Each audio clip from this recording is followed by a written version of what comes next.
Well, some people are mad at, according to the New York Post, some people beating up not the dog. What the? I was walking down the road yesterday, over the weekend, and I saw people walking the dog, and the dog was like rolling around in the grass, and they were reaching up in the little weeds there, eating whatever it is that God put there for them. And I'm like, poor dogs, this is what they want. They want natural, God-given, nature-created dog stuff. They want to be outside. They want to roll and eat the grass. They want to eat the bugs and the little fruit things off the tree that they're supposed to eat. That has been put there to keep them strong and healthy and keep their coat strong and make their coat change every winter, spring, summer, and fall naturally. But human beings in their fallen state have decided that they're going to not only destroy other human beings and themselves, but the dogs too. They have decided. And so the dogs can't eat what they naturally would be eating that is naturally provided for them to make their coat stronger, make them stronger, make them more like dogs. It's amazing, but I understand. The New York Post is reporting that South Dakota Governor Kristi Noem defended her decision to shoot her 14-month-old hunting dog. She shot the dog, according to the report.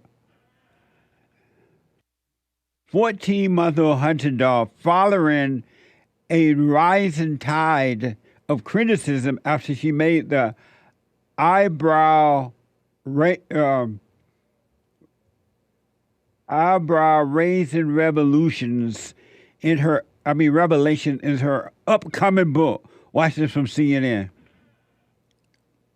South Dakota governor is releasing a new book, you may have heard, and The Guardian got its hands on a copy. And the outlet is now flagging a section in which she describes killing her puppy, a puppy named Cricket. It says, Cricket was a wire hair pointer about 14 months old, she says, adding that the dog, a female, had an aggressive personality and needed to be trained. By taking Cricket on a pheasant hunt with older dogs, Noem says, she hoped to calm the young dog down and begin to teach her how to behave. Now, unfortunately, Cricket ruined the hunt, she says, going, quote, out of her mind with excitement, chasing all those birds and having the time of her life. Cricket escaped Noem's truck and then attacked that family's chickens. Cricket, the untrainable dog, Noem writes, behaved like, quote, a trained assassin. I hated that dog, Noem writes, adding that Cricket had proved herself to be untrainable, dangerous to anyone that she came into contact with, and less than worthless as a hunting dog. At that moment, Noem says, I realized I had to put her down. Noem, who also represents her state in Congress for 8 years, got her gun, then led Cricket to a gravel pit. It was not a pleasant job, she writes, but it had to be done. Honestly, it's really traumatic. She says she loves animals, but tough decisions happen all the time on a farm. In fact, she says they recently put down 3 horses. Amazing. So what's wrong with that? It was her dog, her horses, or whatever, when people do that. It's not unusual.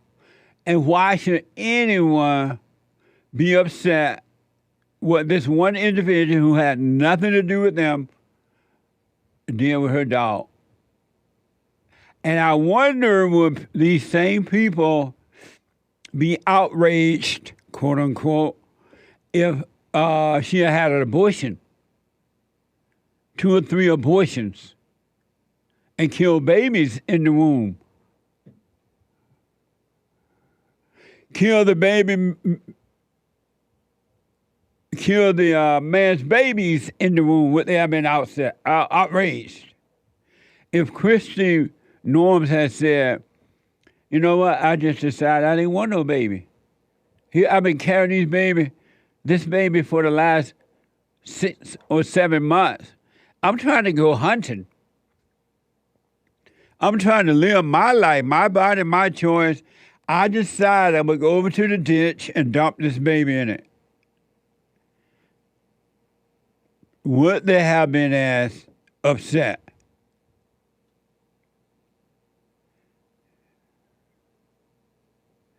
Remember when, some of you might remember when Mitt Romney put his family dog on the roof of the car back in 2012. People pretend to be upset about that.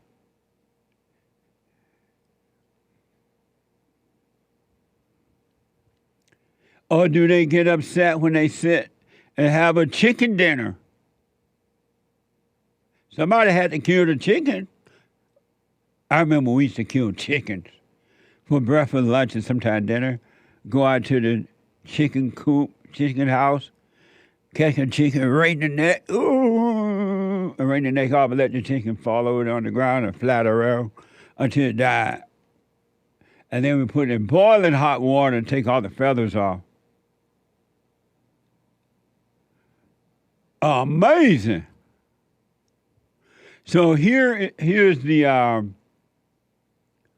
some of the reaction on Kristi's decision to, quote unquote, kill the dog. Watch this from CNN. I'm sure there are people who are listening and thinking it's a dog, which is certainly not my opinion of the matter. This is an astonishing story, to say the least. That is sick. That is sick.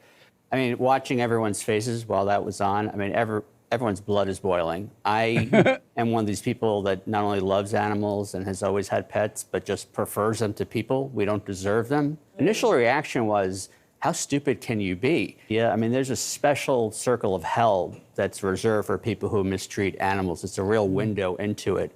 Said Donald Trump won't care. You know why? Donald Trump's the only president in American history, from what I could tell, that has never owned a pet. Oh, is that a sin? You must own a pet? And so I wonder if she had said she had an abortion after 7 months, would that be sick? Would that be sick? And would Donald Trump would have had to have an abortion too? These people are just pretending, folks. They can care less about that dog. Believe me. It's just a political ploy to try to stop the Great White Hope and Kristi Noem. They don't care.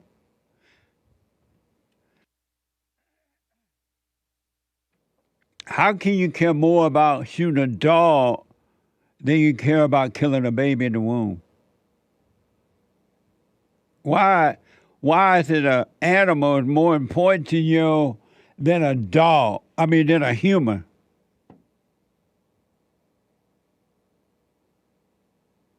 Isn't that amazing?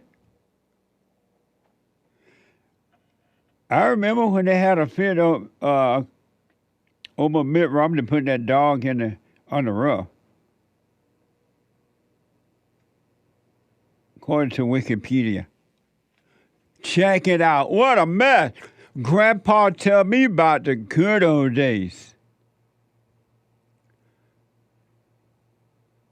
The world gone crazy. And you know what? It's going to get worse. It's going to get worse. And the reason for it is because human beings, men and women, not all, but most, have refused and are refusing to take control of their own life, to know that they know that they know that they know. They're just refusing to do it. I look at the Christians. Everything the Christians believe about being, quote unquote, born again, or God, or Jesus, is what somebody else has said.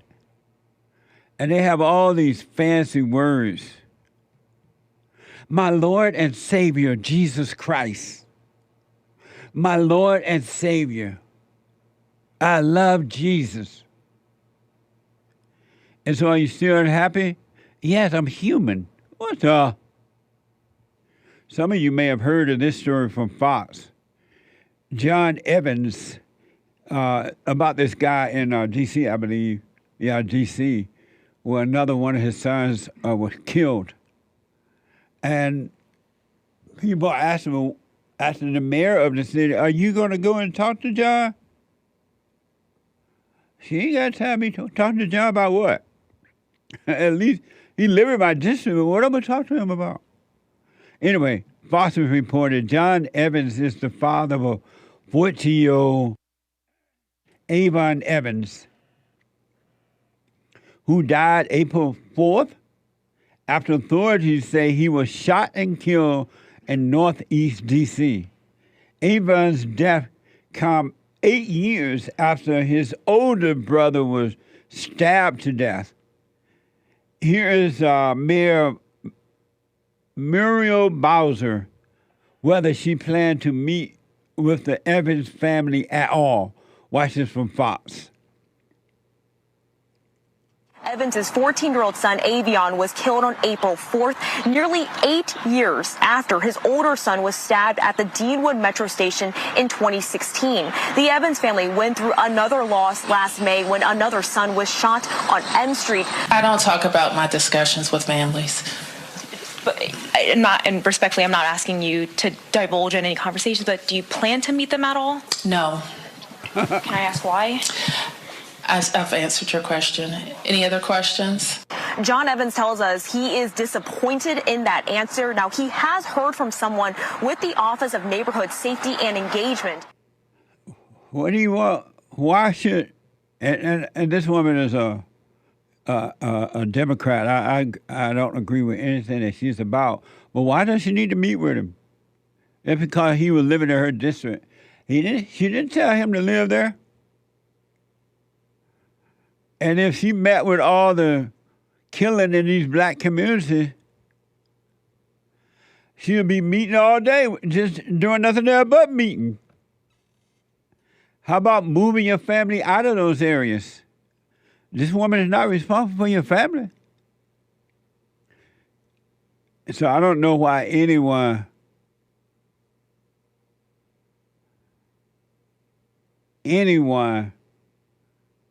should be upset at her for not meeting with him. Or why the man? The man should have moved his family out of there when the first son, according to the report, was killed.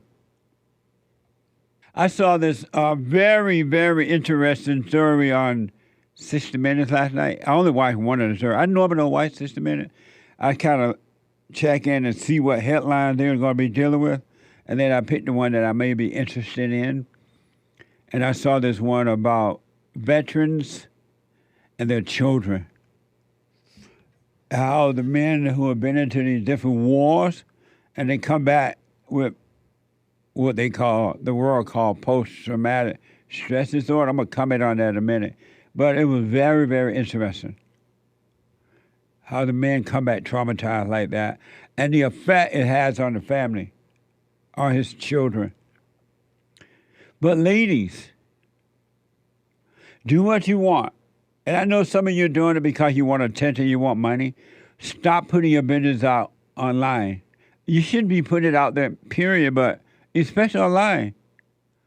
You don't understand the depths of how evil human beings are.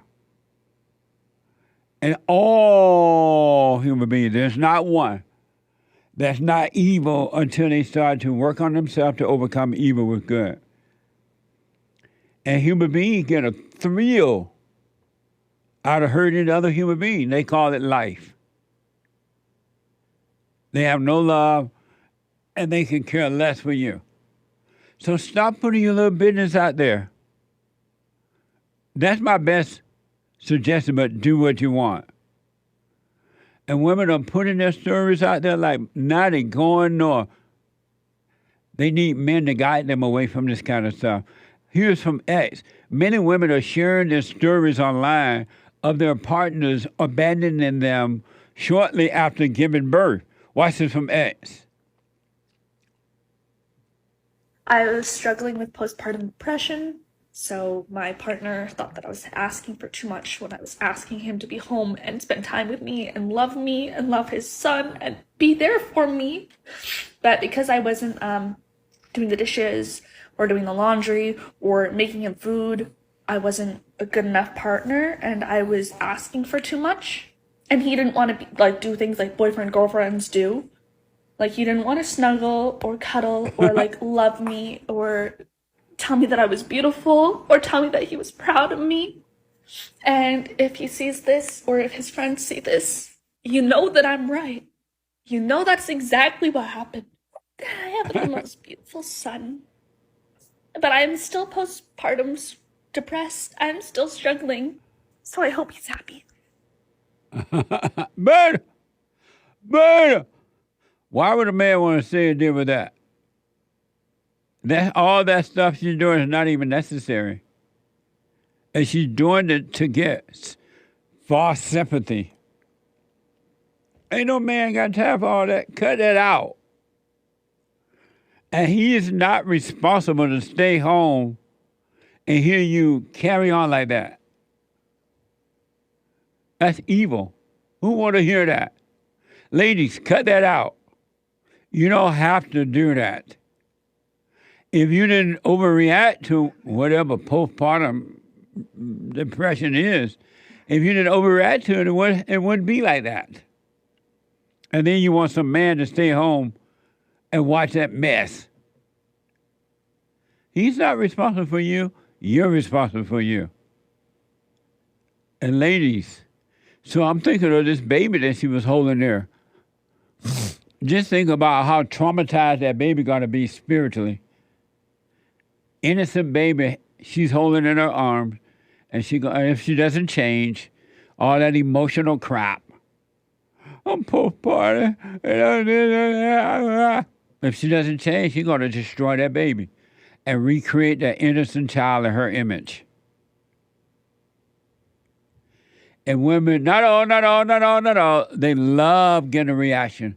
They love being rude and impatient and nasty to get a reaction so they can feel better. All ego, all vanity, it has nothing to do with love, and it doesn't have to be. Here's a perfect example of that. Just to get a reaction, mess. Watch this from YouTube. Being rude to dad just to get a reaction. Watch this from YouTube. Can you just go away? Seriously. No. Don't talk like that, guys. First is sorry. See there? The little kid, no, don't talk to dad like that. The kid has already been affected. She doesn't care. As long as she get a thrill. Men and women, your mothers and or grandmothers, most of the time it's the mothers. Once in a while you hear someone say the father did it, but that's rare. Your mothers and grandmothers are evil for making you feel guilty and making you feel that you're somehow or another responsible for them. You're not. And I know a lot of people now, a lot around the world, that are not having their life. They're not living their life because they're stuck with their mothers and our grandmother. And then if they do try to move away and have a life, they got to haul her along with her. You're not responsible for your parents. And the clue is you're doing something you don't want to do is when you have the guilt. That's not love. If you were free, and if you wanted to help, you would. If you don't, you don't. But you wouldn't feel anything about it either way. Go have your life. Can you imagine getting stuck with your mama all your life? What the? Everyone I know and everyone I've ever met who's been stuck with their mother, you can see that they're weak individuals. They have not developed mentally, emotionally, or physically because they're doing something they hate doing. Even though they try to tell us, I love my mom, I'm going to take care of it. No, you don't. You absolutely don't. 888-7753. 773. I want to give you one quick example, and then I get back to the calls and your super chats. I want to give you one quick example of how men are as bad as the women. And the reason for this is that they have not overcome the mother's nature. They have the mindset and emotions of a woman, and so they act and do just what a woman does, and they think that is normal. It's an abnormal nature, but they just don't know. Watch this from X. What scares me about the MAGA movement, petrifies me really, is that I can come on here and say that I'm a lifelong Republican, which I am, who's voting for Joe Biden, which I am, because Trump is a pathological liar, which he is, and their only response is that I must be a plant or an op or that I'm getting paid. I'm a stay-at-home dad. I've never made a cent from any social media account ever. But the fact that y'all have been so immersed in your Fox News ecosystem that you can't tolerate a single voice of opposition, well, that scares me because you're not listening. And that is always the beginning of the end. Doesn't it sound just like a female? No wonder you stay at home mom. That's his mother in him, and he doesn't know it. Isn't that amazing? All his complaints are just like a female. We can get everybody in at the same time. So, have you guys seen this already? How many of you have seen Russia Crowe? I have not. I mean, not Russia Crowe. Russell Brand. Oh, I saw a portion of it. You sent it to me? Or yeah, did you I think it was me. It might have been me. I'm not sure. Was it you, Sean? No. Oh, okay. You saw it on TV last night. I sent it to you. Oh, okay. Yeah. Oh, I did see it on TV too, I think. Somewhere on TV too. But I see it first or someone sent it to me. I want to play this, and then I want you guys to comment on it. Nice. This is from Fox. Comedian actor Russell Brand recently announced that he's going to be baptized as a Christian. Watch this from Sky News and X. I'm taking the plunge. I'm getting baptized. At the moment, I'm very curious as to what you who have been baptized feel about it, what your expectations are of the event prior, and what it's actually like. What's been explained to me is it's an opportunity to die and be reborn, an opportunity to leave the past behind and be reborn in Christ's name, like it says in Galatians, that you can live as an enlightened and awakened person. Sometimes I think of non-Christian perspectives on it, like Marcus Aurelius saying, you are already dead, now live the rest of your life properly, or the Buddhist saying, put down the corpse. All of these things seem so inviting and beautiful. I know a lot of people are sort of cynical about the increasing interest in Christianity and the return to God, but to me it's obvious. As meaning deteriorates in the modern world, as our value systems and institutions crumble, all of us become increasingly aware that there is this eerily familiar, awakening and beckoning figure that we've all known all of our lives, within us and around us. And for me it's very exciting. Amazing. And then Russell Brand posted this today on X.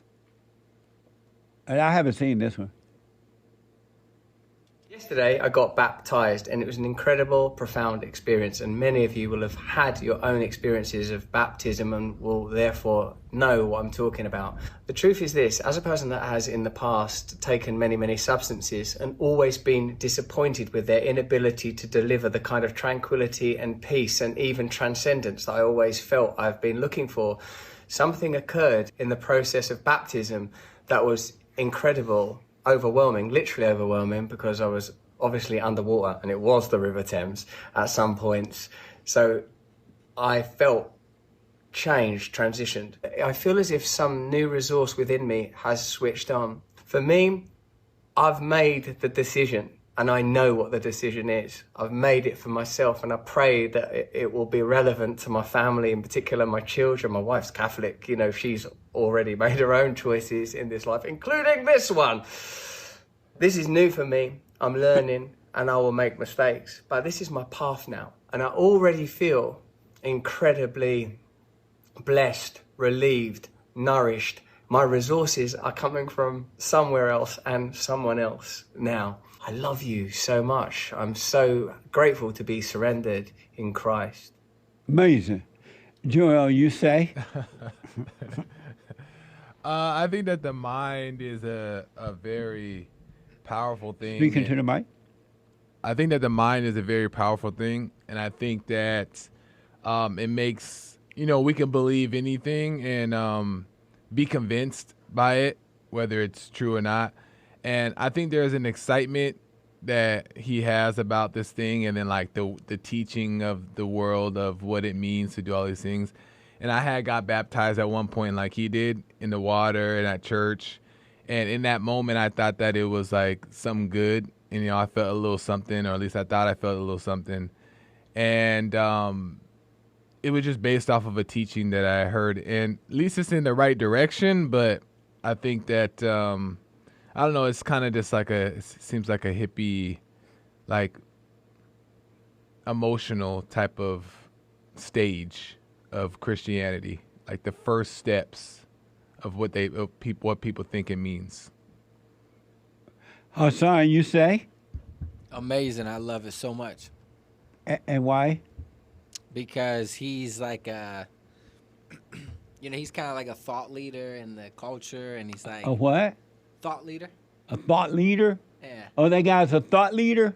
Well, yeah, I would say so. What? I would say so. Yeah. I've never heard that. Yeah. Because I don't know this guy that well. You know what I You mean? mean that term or about him? About thought leader and that he was that. Yeah, he's like, he's probably like the most popular thought leader type of guru kind of character. Really? Like outspoken. He's very outspoken. What's he a thought leader on? Just a lot of stuff about, oh, nice. Nick is fixing the audio. Conservative things. What? Yeah, Go ahead. He spent, I would say, the past 5-7 years really being at the head of like talking about self-realization and a lot of stuff like that. Oh yeah. Yeah. Politics too, political stuff too, right? A little bit. He Okay. kind of admits that he doesn't, that he doesn't know too much. He doesn't try to like, but he's definitely been on like a journey of, ego death and all these things. Like self-discovery type of. You been on a journey, ego death? That's what he talks about. Yeah, he's very like. He let him die in ego?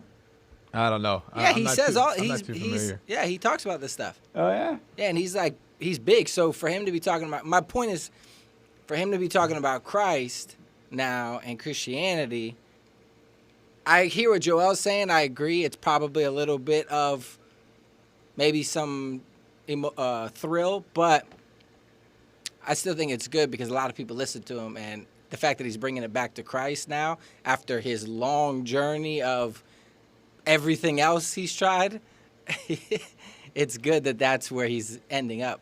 Oh, I thought this guy was a rapper or something. He's the actor. What? He's a well-known actor. Really? Yeah. He's pretty funny. He's been in some pretty good movies. He like a millennial rapper? I mean, a millennial actor? I don't know about that. I think he might be a little bit older than, he might be Gen X. Oh. You like moving on? Why you mention James' age and start laughing? I was about to mention James' age, but I didn't want to do it. Are you about to say you about older than James? He's 48. Russell Brand is 48. Yeah, he was Gen X. So, he used to be married to that former Christian singer Katy Perry. Yeah. Yeah. Oh yeah. And she used to be a Wide Christian awake. Yeah. I'm wide awake. Her first album was a Christian album. In the dark. You say? I say that's nice. I've noticed that a lot of, as Hassan said, thought leaders, people who are kind of more independent. You knew he was a thought leader too? I never used thought. I don't think Did of. you know he was a thought leader? I did know that. I didn't know. I never used that term. I understood what he meant, though. I never knew. I've never really picked up on that term, but he's definitely like an independent thinker, and a lot of people listen to him. He's big on. He's big on Rumble, and so he's kind of He's like one of those liberals who is like conservative friendly. He's a liberal? He used to be anyway. Oh. Yeah. He did some expose on this this white supremacist type of a guy who was on your show years ago. Because he was involved with like the MTV type stuff, right? So he has a wild past. He used to do drugs, and then he became more and more kind of friendly to the conservatives and independent thinkers. And what do you think about him and his little baptism? It does seem like he's kind of excited, and I just see this as another stage for him in his search, because he's always seemed like somebody who's like searching.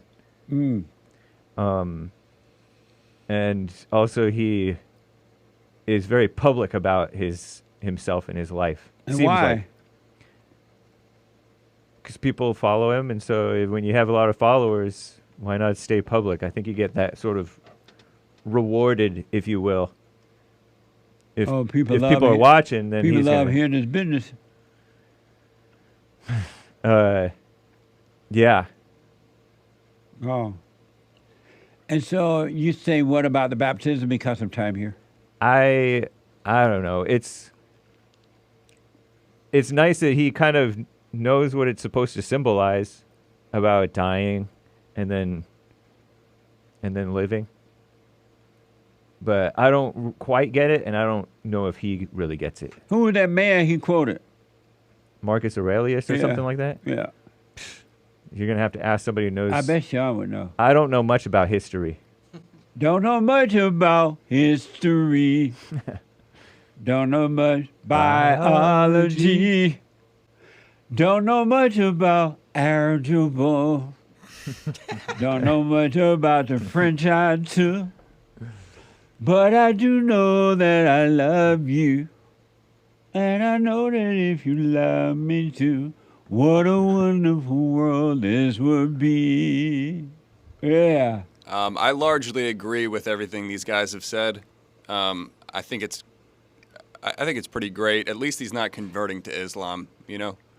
But the only part that I didn't like, I didn't like the hand gesture. Did anyone catch the hand gesture when he's like, he put his hand up like this? And praise the Lord. Yeah, it sort of like gave me a signal that he's just doing what his idea of Christianity is. Well, the legs crossed too is part of that as well. Yeah. Yeah, like the.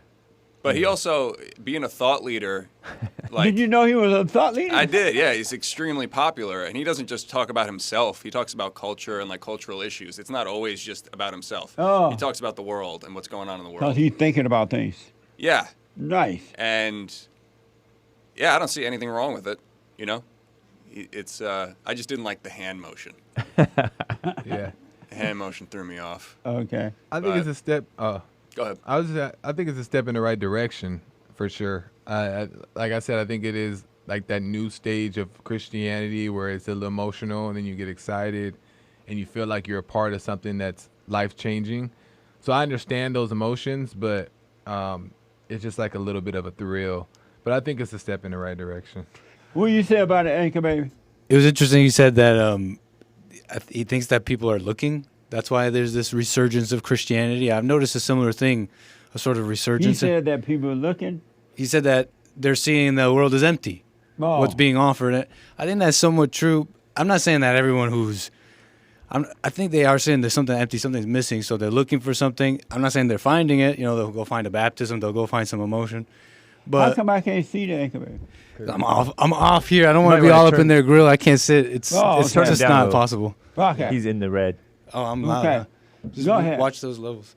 But simply this, you know, there was this OnlyFans model who turned Christian, got baptized. I was talking about, and I'll just be quick. To summarize is, it's so clear that we really what I'm doing here at Bond, is so true. Like, we have to watch ourselves because Russia Crowe. Russell Brand. I just lost what I was saying. You forgot what you said? He made me think of something, though. Who? Nick. Nick's You bringing forgot this up. what you were saying? Yeah. You like that- Joe Biden? I was saying that OnlyFans model. You've been watching too much Joe Biden. 4 more just years. lost. Pause. I was just saying. Oh man, he read the teleprompter. The teleprompter said pause. Sorry, I just got confused, but I'm And just he's saying like, that. 4 more years. 4 more years. Pause. Did you see that thing I just sent you guys about the Biden thing? No, How no, he's no. the lowest ranked president in the last 70 years. Anyway, Look, I don't even remember, know if he real knows quick. he is president. You go ahead. That OnlyFans model who was turning Christian, I'm just saying that it's clear that we got to watch ourselves because everybody goes through the same things. They go through the same stages. They get into the same emotions. They're like, oh my God, I found something. I got to teach I people. still can't see his face. There you Now I go. see him. They get into the emotions. They're like, I have to teach it. I have to tell everybody. They go through the same stages. You know what I'm saying? Yes. So it's just clear that I got to keep watching myself. That's all. Did you know Russell Brand is a thought police? I mean, a thought Leader. A thought leader. You didn't know that? I knew that. Nick said he didn't know that. I wanted to discuss something that I saw on 60 Minutes this past Sunday. And again, I don't normally watch 60 Minutes because I can't tell if they're telling the truth or not. And I remember 60 Minutes used to be the thing for Sunday afternoons. But now I turn it on to see what the stories, because they present the 3 stories, sometimes 2 or 3 stories they're going to talk about. And this Sunday, one of the stories that they were talking about was something called post-traumatic stress disorder. And so I thought, well, that sounds interesting. Let me watch that and see what that's about. And some of you have heard of post-traumatic stress disorder, right? Let me just tell you in advance, no such thing. No such thing as PTSD. No such thing as post-traumatic stress disorder. It's a cover-up, another word that's being used by the intellectuals because the intellectuals have no common sense. It's another word that's being used to cover up evil. This is from the Mayo Clinic. The definitions of it, I guess.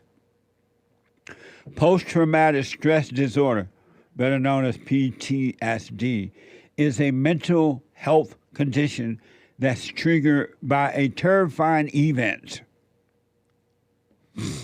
Symptoms may include flashbacks, nightmares, and severe anxiety, as well as uncontrollable thoughts about the events. Now, those things do happen when you overreact as a little kid to your mother, and this relates to every human being on earth. It doesn't matter color, male or female, where you live or don't live, who you blame or don't blame.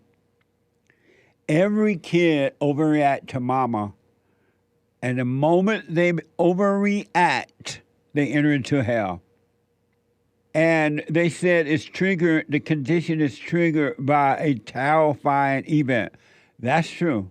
But the terrifying event is the anger and emotions of the mother. She's already been traumatized in childhood. She stayed with it, and she traumatized the children. But it's the terrifying event is the overbearing, the evil of the mother. And it's not her, but it's the spirit of evil that made a home in her. And she traumatized the innocence of the children. And so it is a terrifying event because it takes you from reality and puts you into your imagination, which is an illusion, not even real. And it said the symptoms include flashback, nightmares, and severe anxiety. 100% true. But you are overreacting to evil, and it's just you're giving yourself over to evil even more so.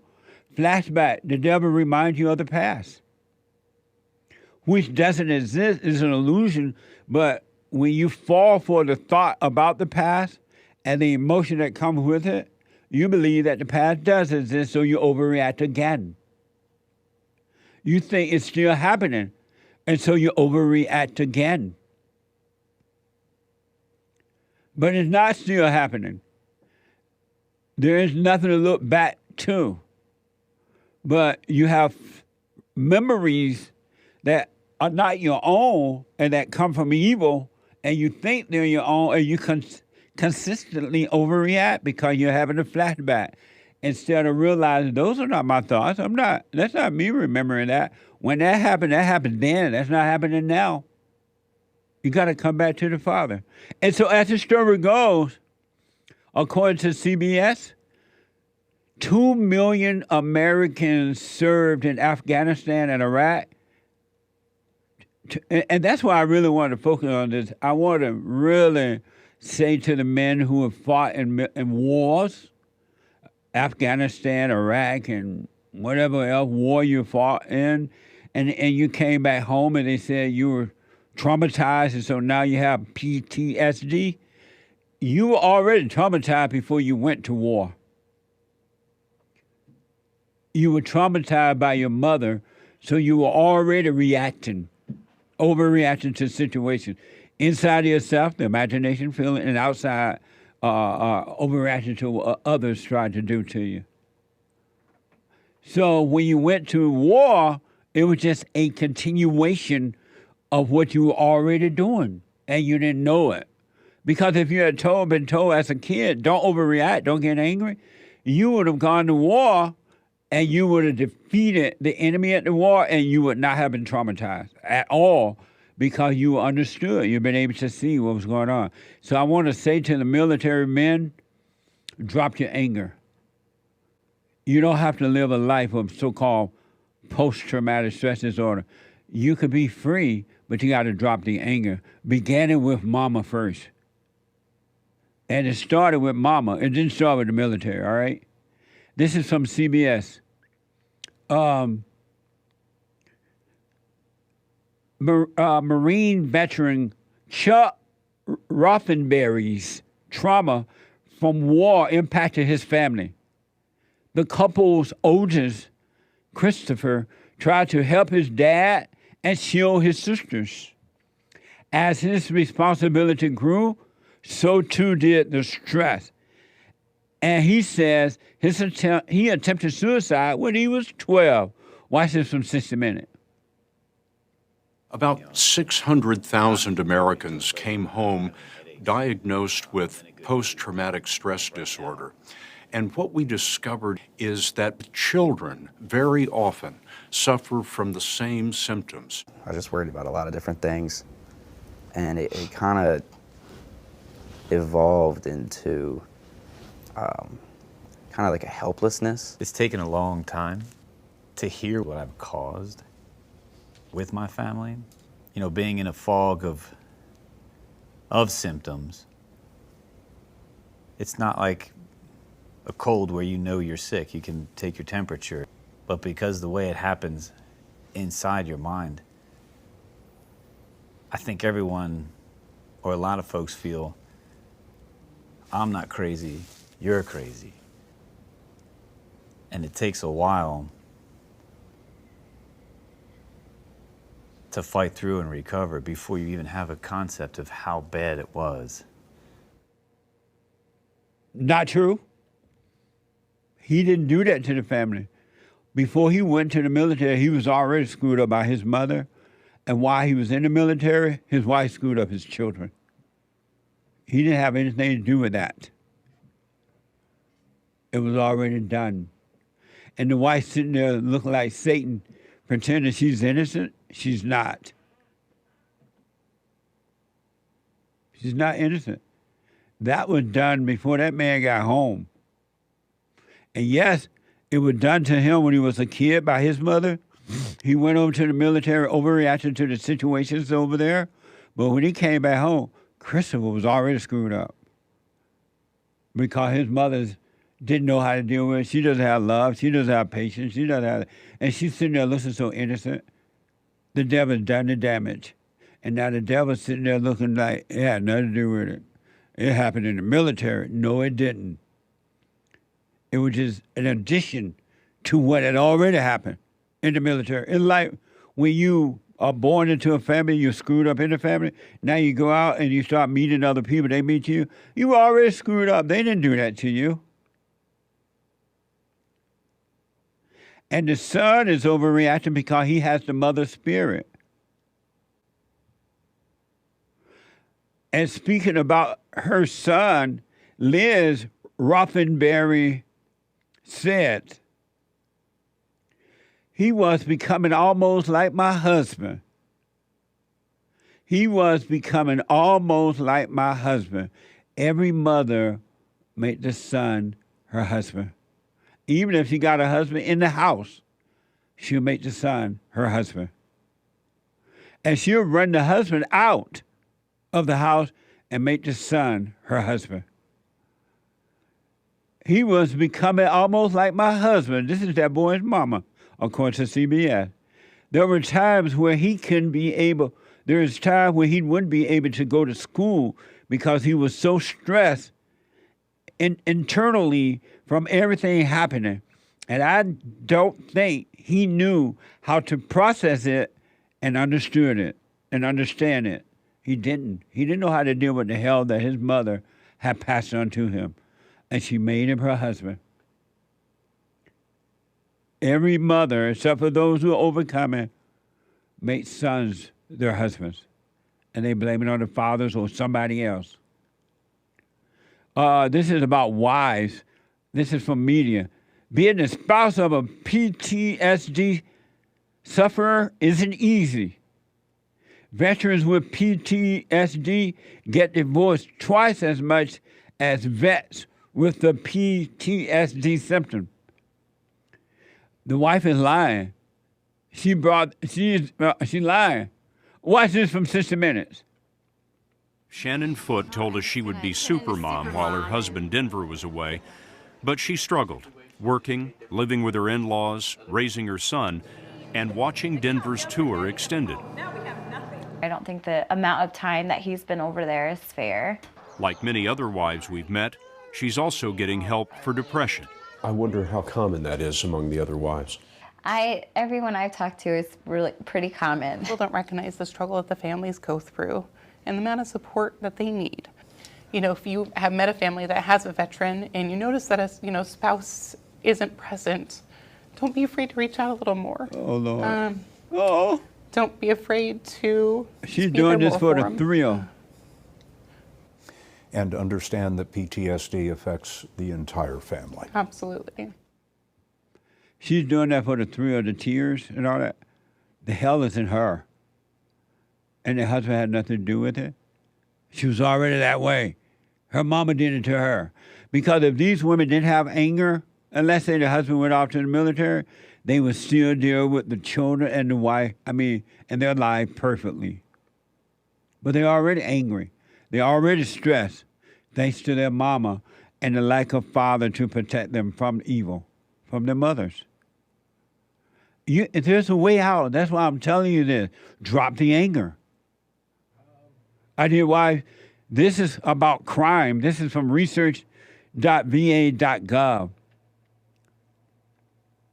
A new VA study finds that veterans with PTSD compared to those without are about 60% more likely to have justice system involvement. Watch this from 60 Minutes. We reported on veterans living in Texas who had returned from war with PTSD and broken the law. We met Kevin Thomas, a Marine who had served in Iraq. 6 months later, Thomas returned to his family in Houston. I started drinking heavily, and certain symptoms of PTSD kicked in. I didn't know what was going wrong with me. He lost his job and his family's trust. He was angry all the time. Eventually, he hit his wife. It was felony assault. I was angry about unfinished business in Iraq. I wanted to go back in. When he's a little bit older, what are you going to tell him about your experience? I'm going to tell him that my experience and my career in the Marines was great. It's the best thing I ever did in my life. The most important thing for the nation to remember is that these veterans of these wars, their children, and their spouses are still living through this. And that is something that none of us should ever forget. What a loser. That's a loser guy right there. Why do you want to remember hell? And it's not, his anger is not because of unfinished business in Iraq, wherever he was. It's because he has not forgiven his mother. He has not forgiven his father. He has not returned to the Father. And when he went over there, he overreacted to the situation over there because he was already overreacting before he went there. The devil wants you to overreact. The devil cannot control a person who does not overreact. God said to be still and overcome. The devil says to overreact and stay in hell. And that stupid reporter is working on behalf of the devil. Well, the solution is that we better turn to God and recognize that our freedoms come from God, and the Constitution was framed in order to protect what God gave us.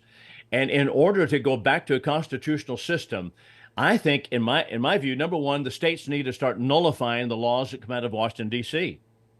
Texas ought to say, that is not going to pass here. Thomas Jefferson, James Madison were for nullification, saying, no, we are not going to do that. We're not going to admit, I don't care what the court says, we're not going to admit illegals across the border. We're going to protect our own border. And if any federal agents come in here to overturn this, we're kicking them out of the state. We're nullifying those laws. If that is not going to be sufficient, then states need to secede and say, you know what, we're going alone. We're not going to take New York with us, because here's what's going to happen. When Donald Trump is elected, and I believe he will be actually this fall, you know, California already was talking about seceding last time. Yeah. And so was New York.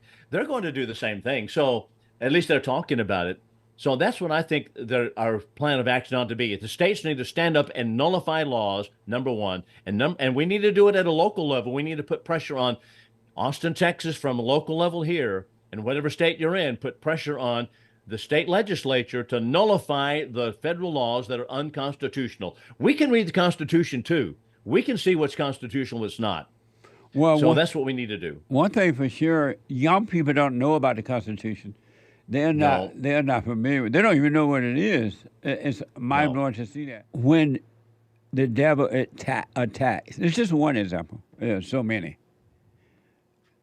This is an example when the devil attacks from outside of you, inside of others.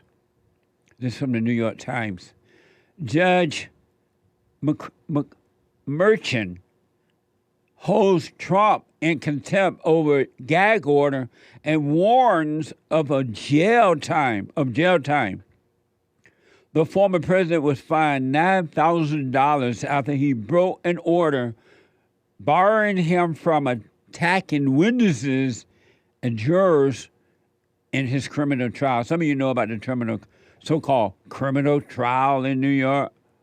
Watch this from CBS. This was first brought to the district by the district attorney's office to Judge Merchan, alleging that Donald Trump should be held in contempt for violating 10 different times the gag order that was placed on him, prohibiting him from attacking potential witnesses as part of this criminal proceeding. What Judge Merchan has decided is that 9 of the 10 instances from social media posts of Donald Trump, he did in fact violate the gag order and is held in contempt. And he noted that several of these instances were reposts on his True Social account. And Donald Trump's attorney, Todd Blanche, had suggested that that did not, in fact, mean that Donald Trump was the one making the statement. But as part of this order, Judge Merchan said that whether he added any extra commentary or not, a repost does violate this gag order. This was $9,000, obviously, is walking around money for Donald Trump. But it does send the message, we do mean it when we say you can't do and say these things. Amazing. They tried desperately to control him. Desperately.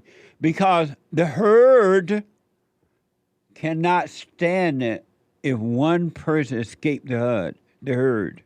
Merchan is his name, by the way. Correction. Judge Merchan. The herd cannot stand it. When you wake up, that's why I'm warning you. when you wake up, meaning you go and forgive, and now all of a sudden like a load been lifted off, right? Off your shoulder. You can now see. And your first thought or feeling is to go and tell everybody, don't do it.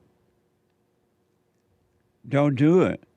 Because you're not going to be able to handle the repercussion of people's anger against you. Human beings, because they're evil, and all human beings are evil. The human nature is evil to the core. I don't care who it is. I don't care how close, quote unquote, they're supposed to be to you. Trust no one. And I don't mean like go around weirdly not trusting, but just know this person has anger and know what you're dealing with, right? But all human beings are evil. There's no good in any human being, zero good. No love and no good. All right? And so they can't stand Donald Trump trying to be an individual. No, we got to get him. At whatever we got to put him in jail.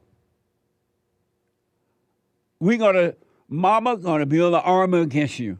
And everybody in that father state gonna join mama and go after that one. It's like the blacks trying to lead the plantation of the Democratic Party. If one black lead, whether male or female, the whole herd of blacks gonna go after that person. Who do you think you are? You gonna be a free thinker? You gonna be an individual? Ain't gonna happen here. We can stop it. The devil does not want one to escape. Not one. That's why only a handful of people really seek the kingdom to overcome the hell. Because the devil doesn't want them to do it. And they so identify with their imagination, with hell, they think it's them and they accept it. They'd rather go to church and hoop and holler and read the word and accept Jesus than to die from the ego, to stand alone. They'll join the crowd at church, but they will not stand alone. They don't want Donald Trump to do that. And according to Donald Trump, everybody else involved in the trial can say whatever they want about him in the public, and even the people he's fighting against. They can say whatever they want, but he can't say a word.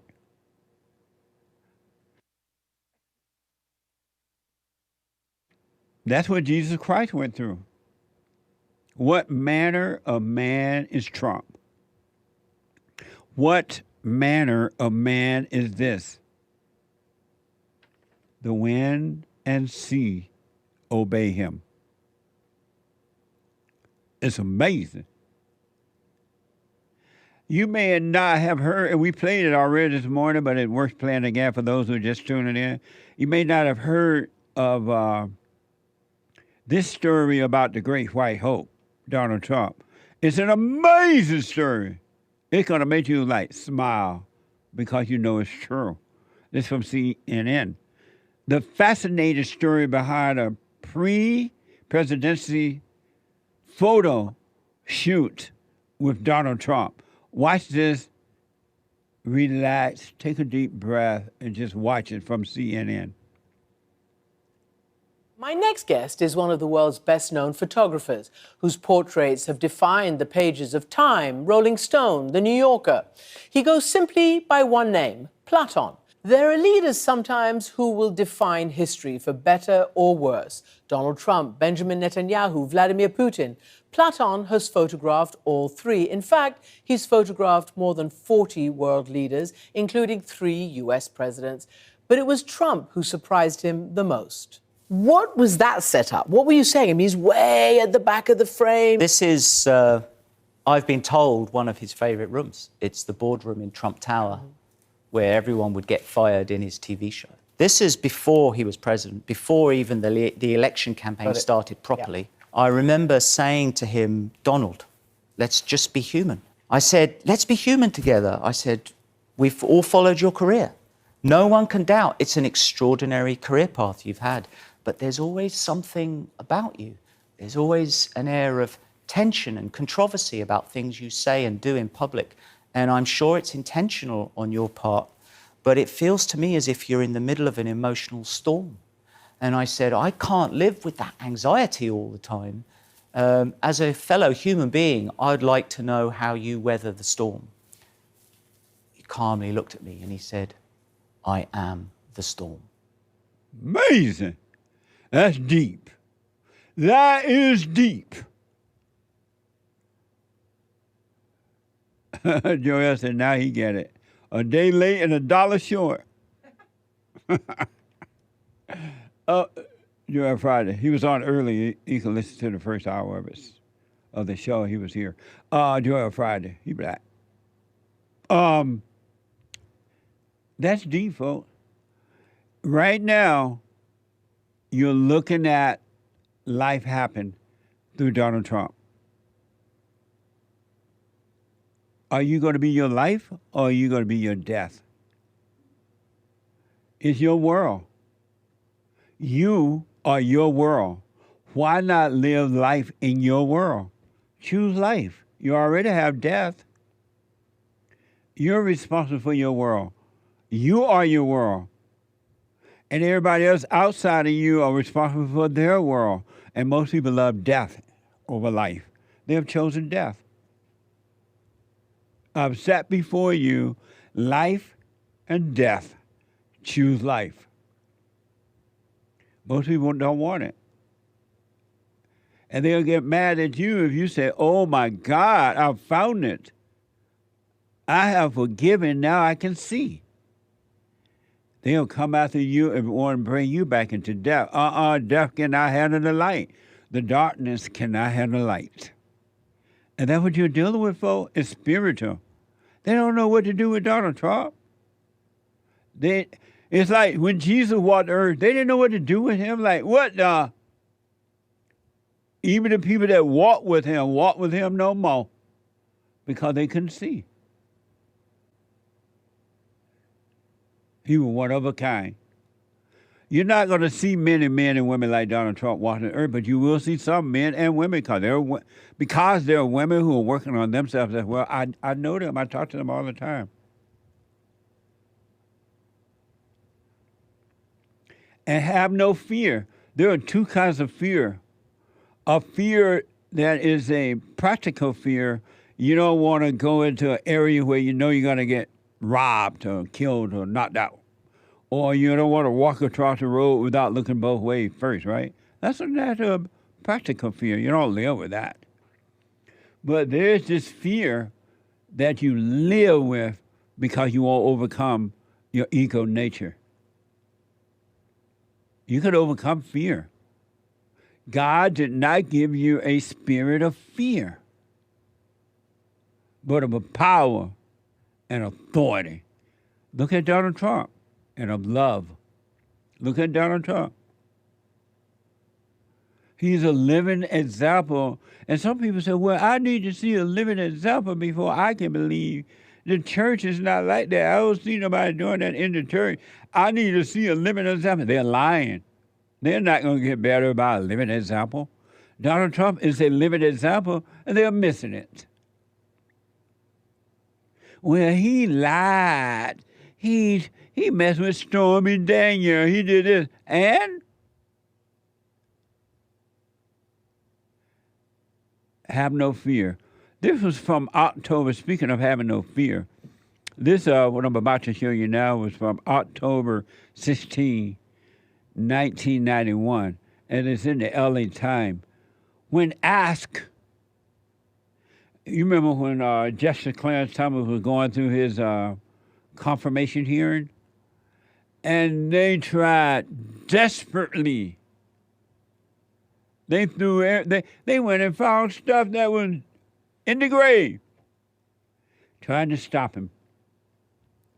Some of you remember the confirmation hearing for Justice Clarence Thomas. It was a mess.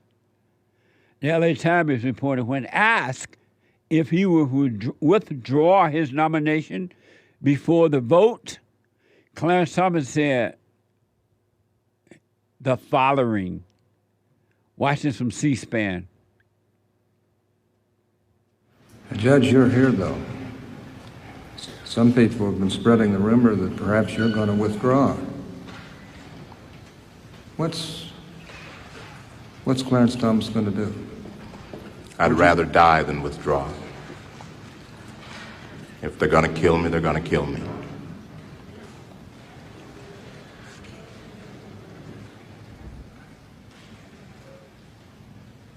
So you'd still like to serve on the Supreme Court? I'd rather die than withdraw from the process.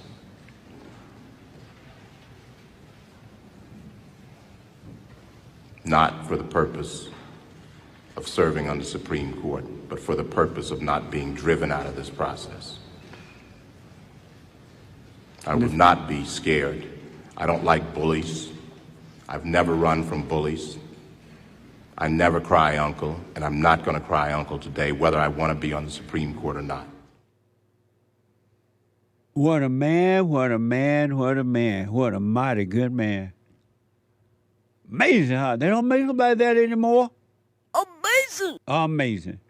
Those type of men and women are hated by evil inside of other human beings. And they would do whatever they can to get revenge and try to destroy you. But it's not them. It's the evil in them, but they think it's them. Anyone that has anger is evil. Anyone that has anger has fear. Anyone that has anger is your enemy. And should not be trusted. They are a murderer. Don't try to get along with an angry person. You try to get along with the devil. Clarence Thomas, that was tough. He'd rather die than run from the hell. You got to go through the hell to get to heaven. Isn't that amazing? You can't go around the hell. You can't avoid the hell.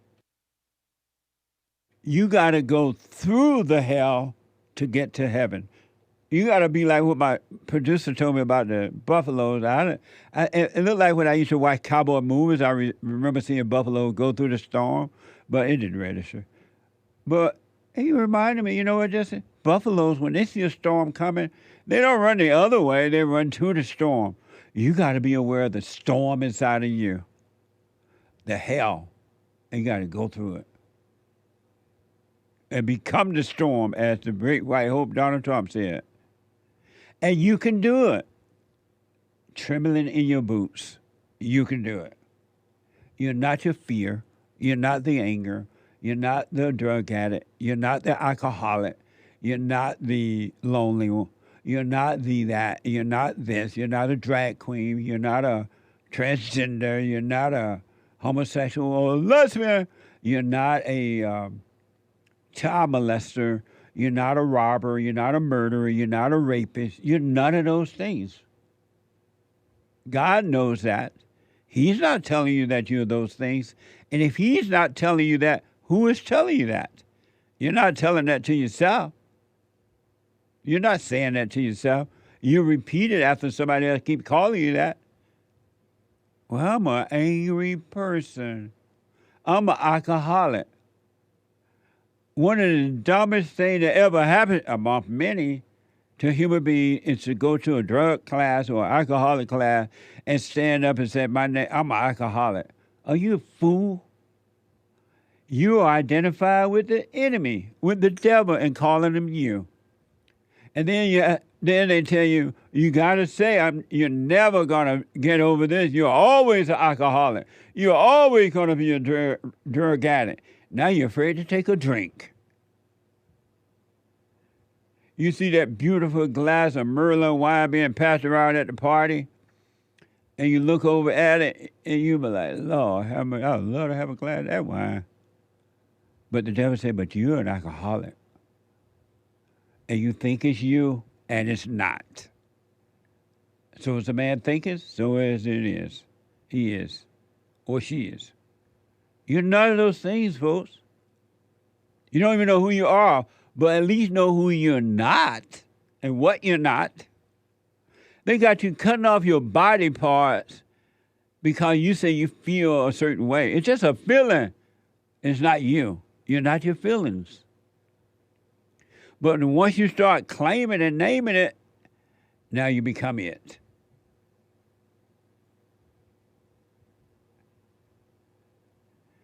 Amazing. Clarence Thomas is not afraid, but who should be afraid? Joe Biden should be afraid to debate the great white hope. Because he knows, everybody around him knows, I know and you know what will happen. News Nation Now is reported that Biden indicated Friday that he's willing to debate former President Trump ahead of November election. Watch this from X. Can I tell you a fantasy I had? I don't know if you're going to debate your opponent. I am somewhere. I don't know when. I'm happy to debate him. I just want to say that I've invited Biden to debate. He can do it anytime he wants, including tonight. I'm ready. Here we are. I invited him to the courthouse that he has us tied up in with his administration. This is all being done through Washington. I'm here. I'm ready, willing, and able. Just tell me where. We'll do it in the White House. That would be very comfortable, actually. But he said today that, I'd love to debate, but he won't debate. I don't think he'll debate. Maybe he will. Maybe he will. I'm not sure he has a choice. Amazing. I sat before you, life and death. Choose life. Media is reporting, because Trump gets it, right? Media is reporting that Donald Trump claimed there is a definite anti-white feeling. Remember I said that over and over for years now that white people are the most hated people on this side of heaven for no reason. Just like the whites who hate the Jew, they have no reason to be hating the Jew, but they do, or anyone that hates the Jew. There's never, ever, but never, ever a reason, any situation that requires you to hate, unless you have your father, the devil. He's clearly not of God. God is love. He never hates. He doesn't even hate you because he knows it's not you. But anyway, Donald Trump claimed there is a definite anti-white feeling in the United States and acknowledged there could be violence around November's presidential election. It's going to be a long, hot summer. And guess who get all upset because Donald Trump told the truth? Satan's daughter, one of them. From Yahoo, Whoopi Goldberg was fed up with Donald Trump on The View after he suggested that there is an anti-white feeling in America. Before reading his comment, Whoopi prefaced. Hold on a minute, Whoopi prefaced the segment by letting the audience know she was enraged because Donald Trump told the truth. You know, I know, and everybody, their mama, and their mama, and if you're black, they mama know there's an anti-white sentiment in America. For no reason. It's all made up. It's not even true. Watch this, The View, and in MSNBC clip. If Donald Trump returns to the White House, close allies reportedly want to dramatically change the government's interpretation of civil rights era laws to focus on anti-white racism rather than discrimination against people of color. That is according to exclusive reporting from Axios that says the focus would range from decades-old policies aimed at giving minorities economic opportunities to more recent programs that began in response to the pandemic and the killing of George Floyd. And I'm going to tell you before I say it that it enraged me. Look at the devil. There is a definite anti-white feeling in the country right now. Oh, please. Yeah, that's what he said. You know, sir, nobody in your family was hung. And yours either. Nobody in your family was chased because of the color of their skin. How dare you? There's no anti-white issue here. See how enraged the devil gets when you tell the truth about the spirit of evil. There is an anti-hatred, white hatred in America. Why are they teaching it to the children that white people is the problem? Why they have classes about it? Why are they trying to put blacks in these different jobs by saying that white people are holding them back without the blacks having to earn it. Why they call white people white supremacy? Why are the whites blamed for everything? I want to show you what evil look like with a smile. Both these females are lying to one another because they're of their father, the devil. This is from the Washington Examiner. Camilla Harris joined Drew Barrymore for an interview that aired Monday. Harris frequently joked that her stepchildren, can you imagine having that as a stepmother? Her stepchildren affectionately refer to her as Mama La. And I think the stepchildren are white. Can you imagine having to call a black, angry, evil female Mama La? A nickname Barrymore picked up in the interview. Barrymore need to hide her face and shame for acting this way and with the devil, the daughter of the devil. Watch this from CBS. I've been thinking that we really all need a tremendous hug in the world right now. But in our country, we need you to be Mamala of the country. No, we don't. Look at dummies. Look, they're applauding.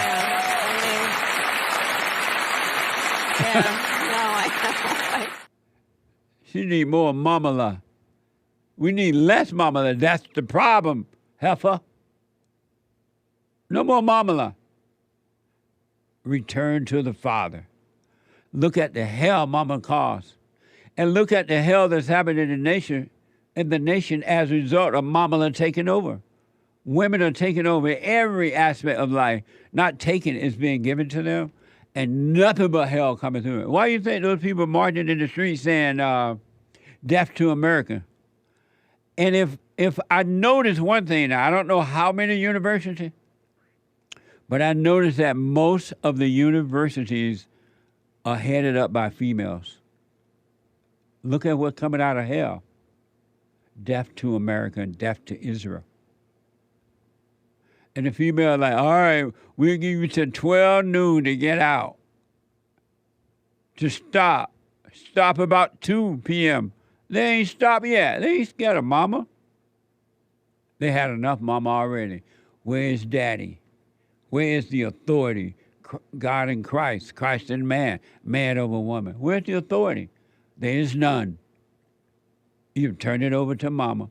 I see men riding in mama's seat and mama driving in cars. I want to know, is this really that shocking, what I'm about to show you? It's interesting, so I want to know from you, is this really that shocking? This is from New York Post. A zoo bear shocked guests at a girl's birthday party after devouring ducklings that had landed in its enclosure. Watch this from X.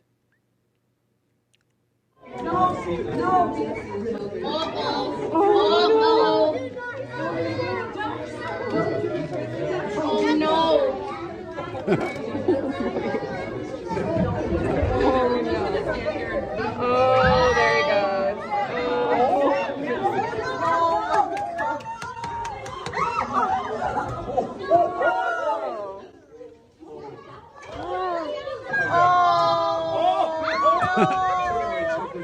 The bear eating one of the ducks. We can't watch this. Hey, buddy, can you leave him alone? Can we not? Juniper. Juniper. Didn't eat That's not nice. Juniper. It's not nice. The bear is just having some duck meat. That's all it was. It's not nice. Hey, buddy, can you not do that? Hey, buddy. It was just some duck meat. Have you had duck and dumpling? Good. The anchor baby made the point that kids watching that will be traumatized because the mothers are overreacting 100%. But if the kids had just seen that on their own, they would not have overreacted. It would have been nothing. They would have seen the bear enjoying the duck meat. When you kill the duck and you cook it at home, do you overreact to that? Stop overreacting to life, to situations in life. And so they'll put this word out there for years now, 70 years or so, because it wasn't that way when I was born and being raised in Alabama on the plantation. That word did not exist, as far as I'm aware. And so they have used that word, and they don't want that word to go away because the blacks can use it at their convenience. And not all blacks, not all but most. Not all but most.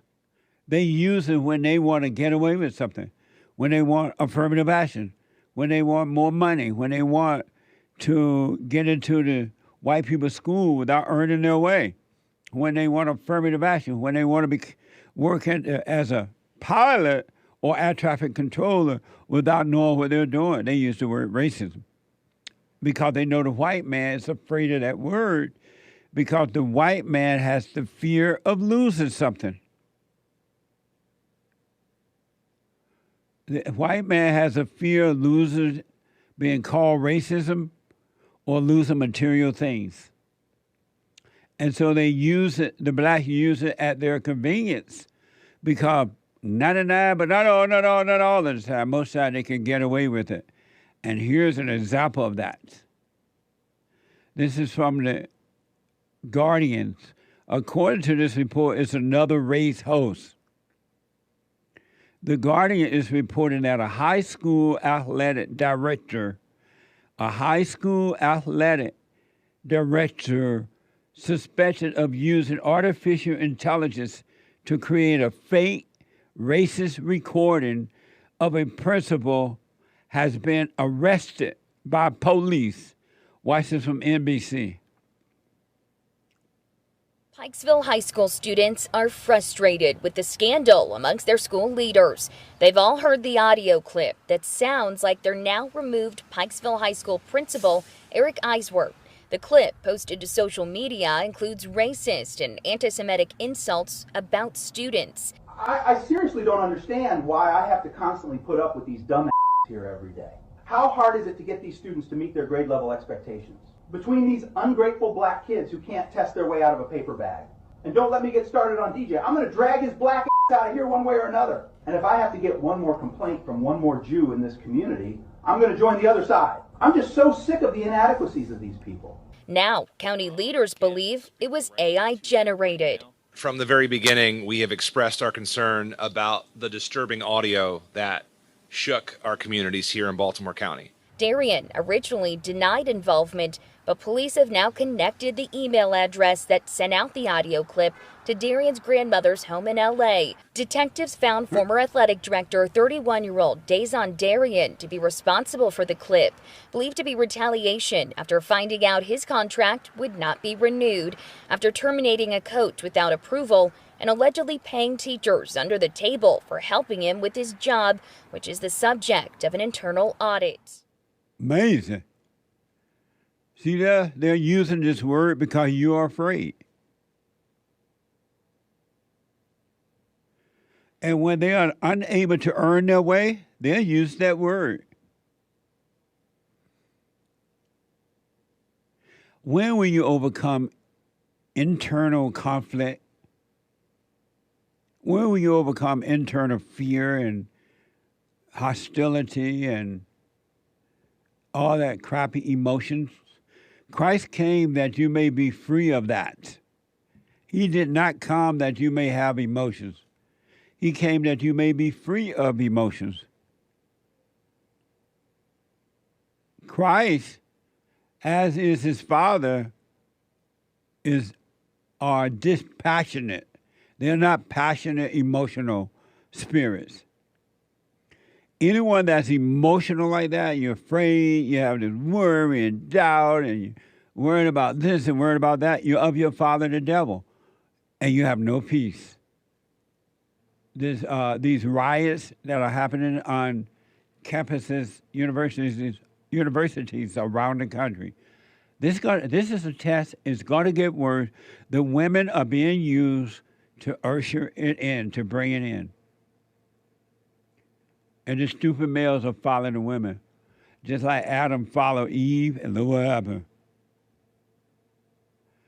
It's going to be a long, hot summer. Get ready. And it's being reported, I don't know how true it is, but it's easy to believe for this particular situation. It's being reported that a lot of these people who are involved in these riots around the country are not even students of the schools. America, because of your lack of paying attention and voting for the right people to run our country, you have voted in your enemy. And you pay buku money to send your children to these schools to be turned against the family, against God, and against the country. You pay $70,000 to $100,000 a year or something like that.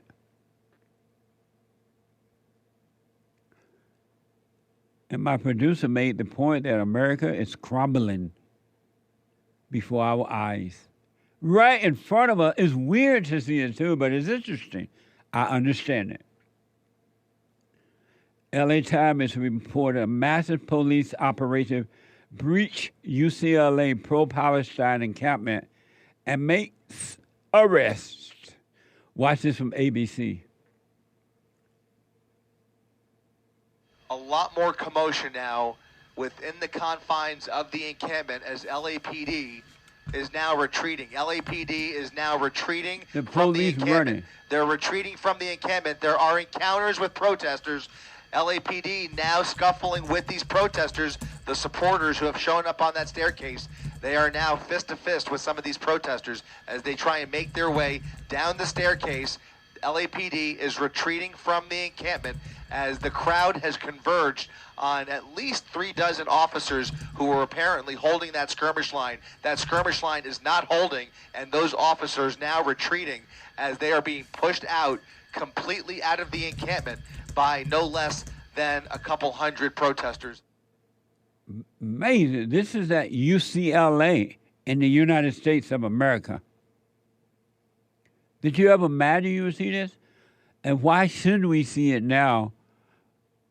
You allow Black Lives Matter to convince you that the best thing for America was to defund the police. Defund the police. Look what's happening now with the police. You fell for another lie. Oh, the police are brutality to blacks. That was another lie. And you said to defund the police. And not only are you being robbed, carjacked, snatch and grab, knocked down in the streets, your police have been rendered no good now. Don't you see what you're allowing to happen? Not only to you in your own life, but to your country? There's nowhere else to go. I know Elon Musk is trying to go out of space. I'm about to contact him and see could I get a seat on that spaceship. All due to fear. No more freedom.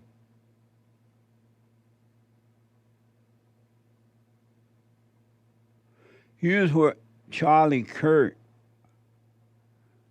and Charlie makes an interesting point about Israel. Because these people are chanting death to America and death to Israel. And they're saying out loud they support Hamas. They support Palestine. And they don't care that they're not even citizens. They're inviting here, some of them, to go to school. They don't even belong here. This is here's what Charlie had to say about Kirk. And he made what I know to be a very profound point. This is from Charlie Kirk on YouTube.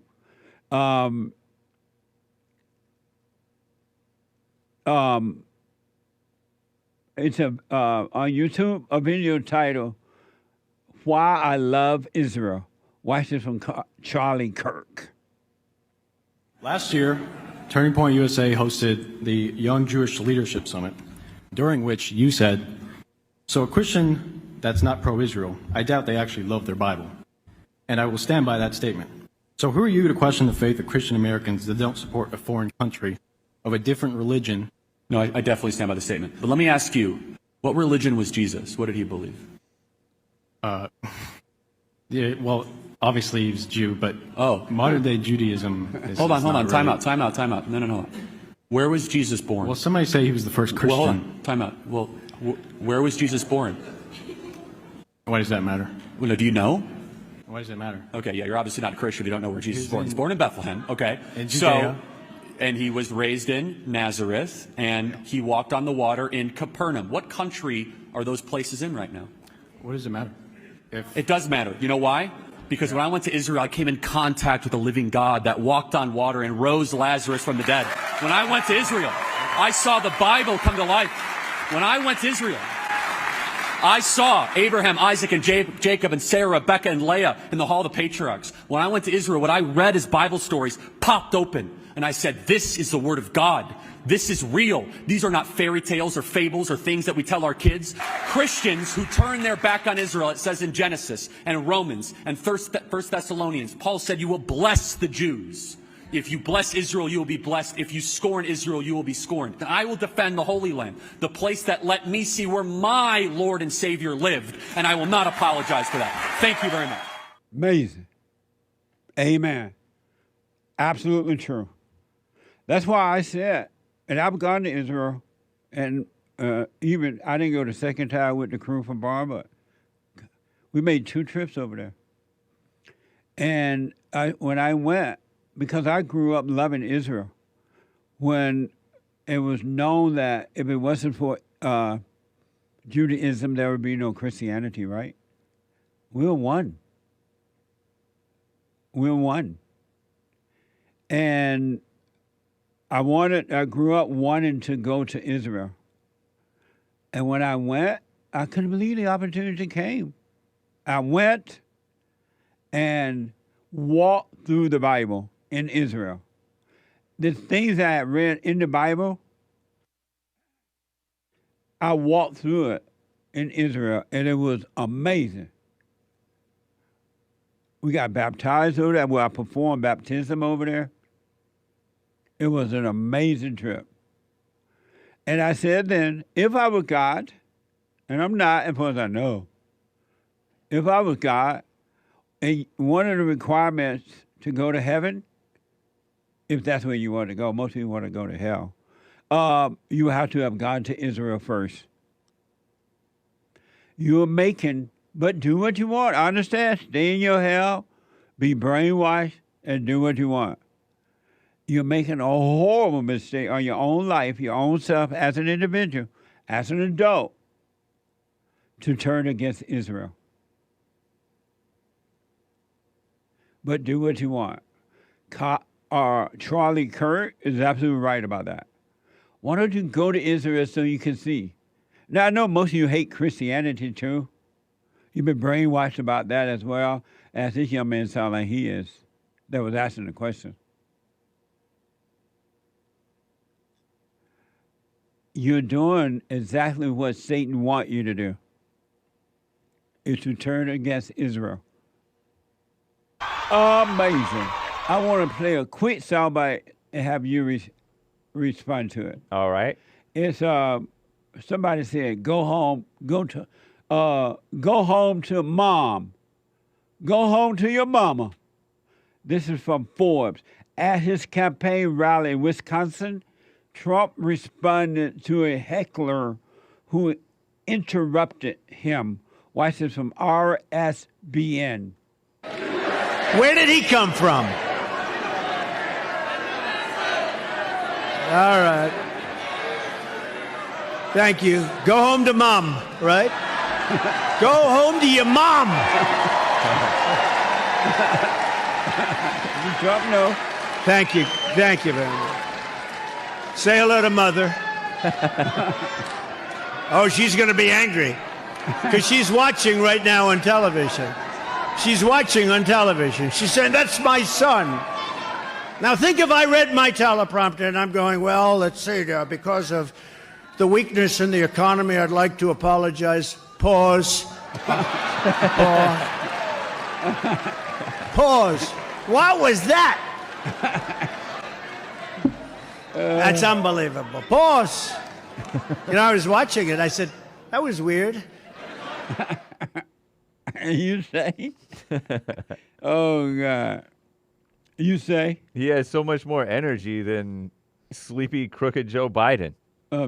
Trump has as much energy as the average young person. I know. Amazing. It was funny with the Joe Biden thing. Yeah. And go home to your mama. He's been saying that for a while. Oh, yeah? Go home to mommy. Oh, yeah. I remember him in another campaign saying that. Yeah. You can have the compassion without feeling is the right one. But if you're emotional about it, it's the wrong one. All emotions are evil. The good one, so-called good one, or the bad one. You want to be able to see and not feel, but to see. Feelings will lead you astray. They will lead you astray. I want to play one quick soundbite for you. Or two that's very interesting. You know how these people, I want to go to soundbite 2-1G in a minute. Hold on.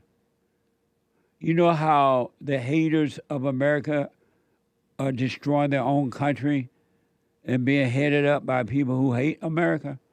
And they don't know what they're doing. They're blind and can't see. Well, there are a few people who are still standing for America. They're standing for America. And they're fighting back in the right way. You might not have heard of this because this is good. This is for America. If they were tearing this thing down, you would have heard about them. But because they're standing for America, you're not going to hear a lot about these guys. Some students are fighting back. Gateway Pundit is reporting that on Tuesday, a group of fraternity brothers protested a fallen American flag from a pro-Hamas mob. Watch this.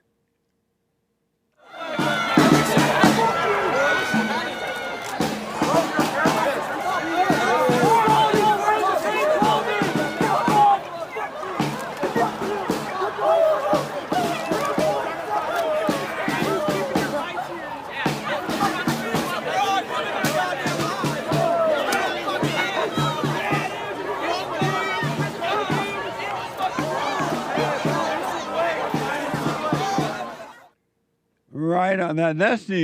Those are the kind of white people I knew growing up. Amazing! What happened to those people? They went out there and they stood for the flag.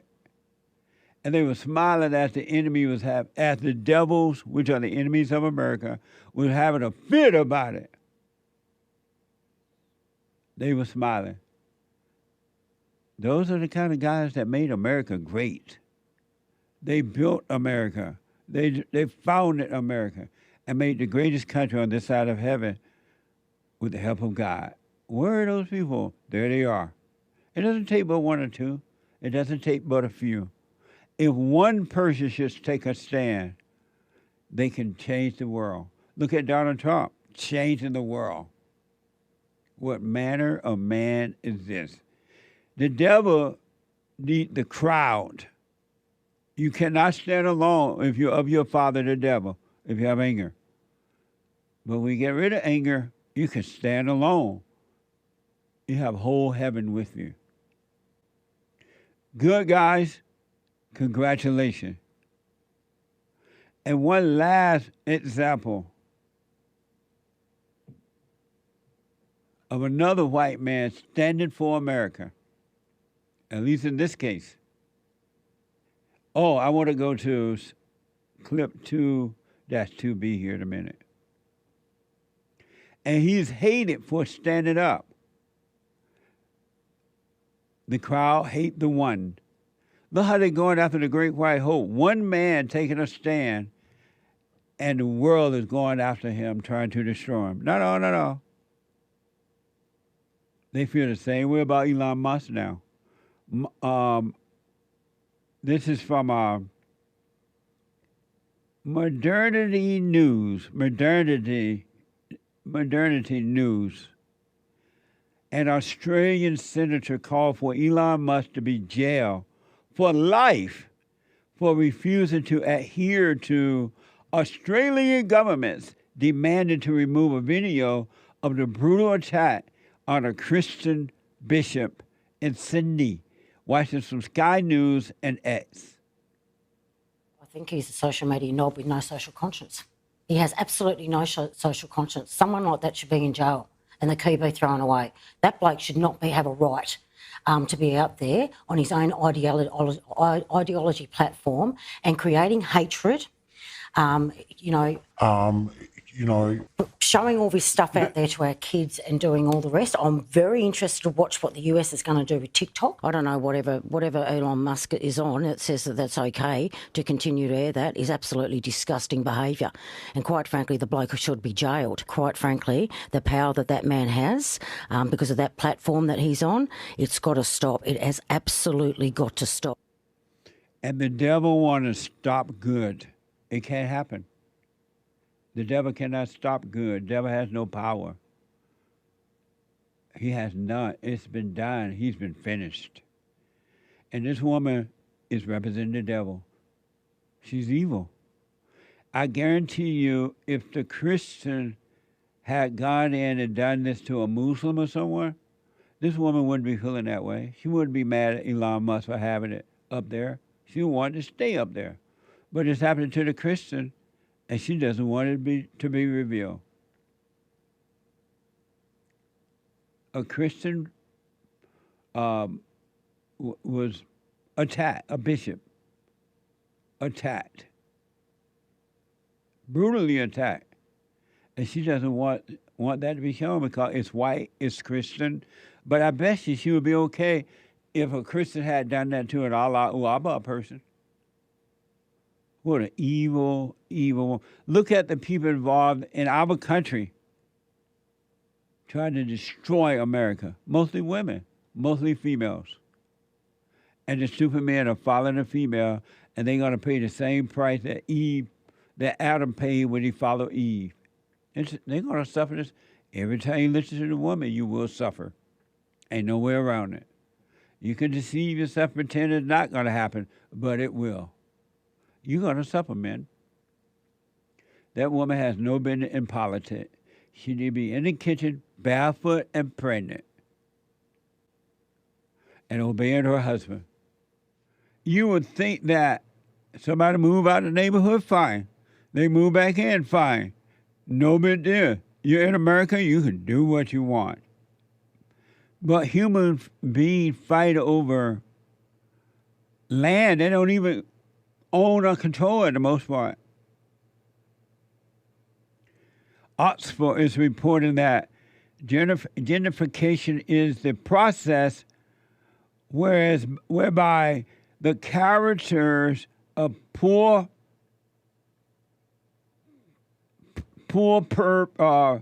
urban areas is changed from wealthy people moving in and improving the housing and attracting new businesses, typically displaying current inhabitations in the process.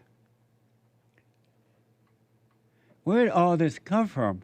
How did a human being come up with this kind of crazy thing? I remember when the white people had moved out of Inglewood, California. Because when I first moved to L.A., Inglewood was predominantly controlled by white people. The Forum was there, and it was a really, really nice town. Really nice town. And at the time, a lot of blacks were living in South Central L.A. and Compton and places like that, but they eventually migrated a little bit more west to Crenshaw Boulevard and areas like that. And then they started moving the blacks into Inglewood. And so when they moved into the Inglewood area, a lot of white people moved out, and Inglewood became a mess. It didn't get better, it got worse. And then the whites started to come back to Inglewood at some point. And the blacks in Inglewood, though they had not done anything to make Inglewood better, they started complaining about it.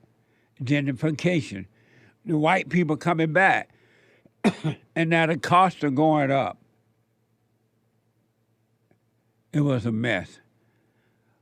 Well, finally, at least in one town in the United States of America, because they tried this, what I'm about to show you, in Buck, Texas. Georgia. I think it's called Buckhead, Georgia. The whites tried to separate it from Atlanta, but it didn't quite work. And so apparently that the whites in a part of Louisiana decided this time we want out. And this time we're going to stand by it and we're going to fight to get out of the hood, and we're going to go and build our own community and keep it safe for the children. We're going to spend our own taxes in our area. This time, it doesn't matter what y'all say. You can fight about it. You can call us names. You can do whatever you want, but we're out of here. They decided we're going to take back our life a little bit, and it's about time. And so apparently, in Louisiana, this is from the Daily Mail, wealthy white Louisiana residents win rights to form their own cities and split from poor black neighborhoods in a landmark court ruling because on the in a landmark court ruling because after a 10-year battle, they've been fighting for this for 10 years to have their own independence. And according to Daily Mail, they have it. Now let me see what they're going to do with it. Watch this from Fox. Not to mention, when you look at how they're planning on supporting themselves, it's pulling a lot of the resources and the tax bases from Baton Rouge, stuff that has been used to keep our city stable, right? So I think Sharon Weston Broom, the mayor there, said the city of Baton Rouge could lose at least $46 million annually as a result of this. At least, and probably more, right? So when you take all that into account, this is going to hurt the underserved. This is going to be paid for on the backs of poor black folks. And it continually affects people that look like me in certain communities. And that's sometimes what folks don't understand. Even the folks that look like me, right? Look at the blacks complaining. This is going to hurt the blacks.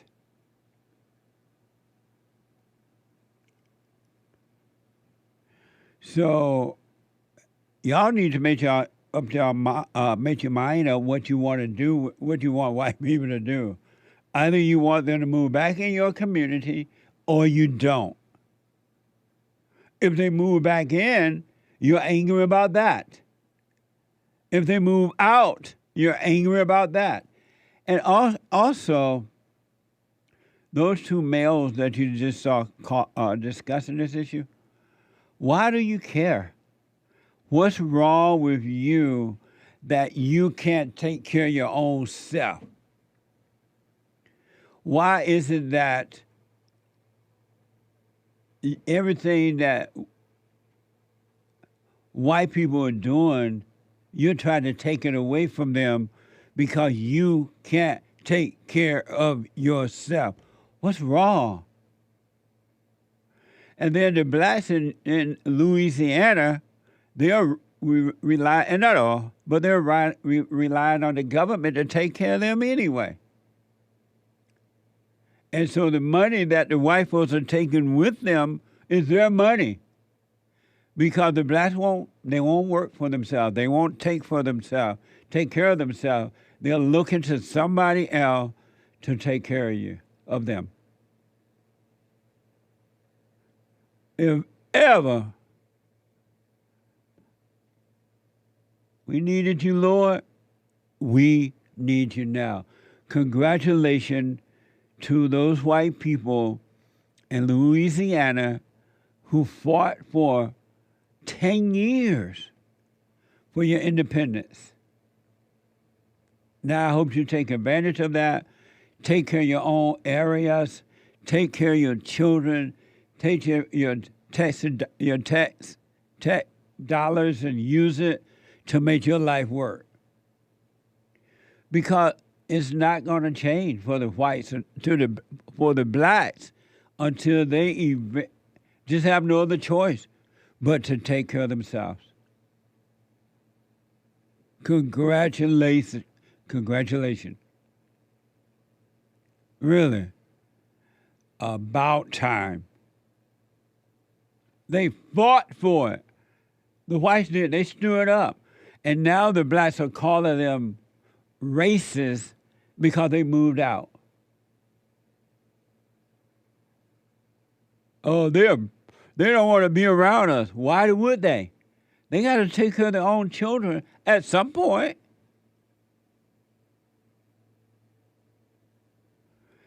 And I do want to remind you that this is new over the last 70 years or so, because black Americans were not acting this way prior to the so-called civil rights movement.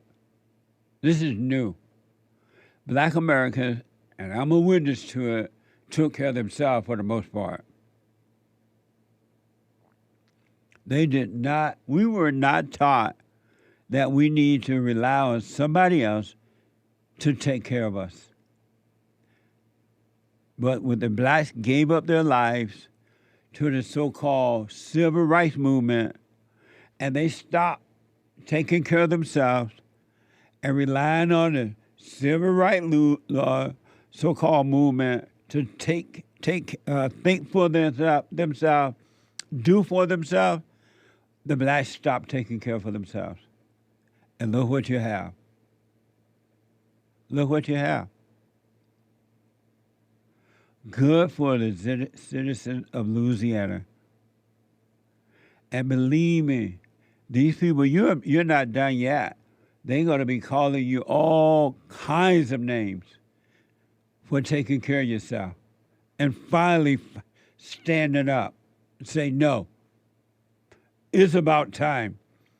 And I'm gonna get to all your calls. It is Open Line Friday, 888-7753-773.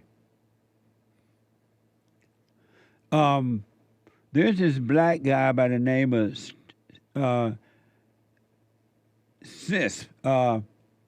Stephen L.A. Smith. And apparently he went on, I believe, Sean Hannity's show, and he was, I guess, trying to warn the black people or the Democratic Party, you know what?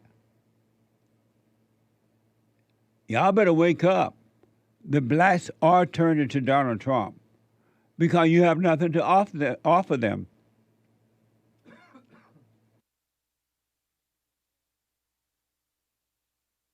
You have nothing to offer the blacks. And they can understand this attack on the Great White Hope. Well, apparently, thank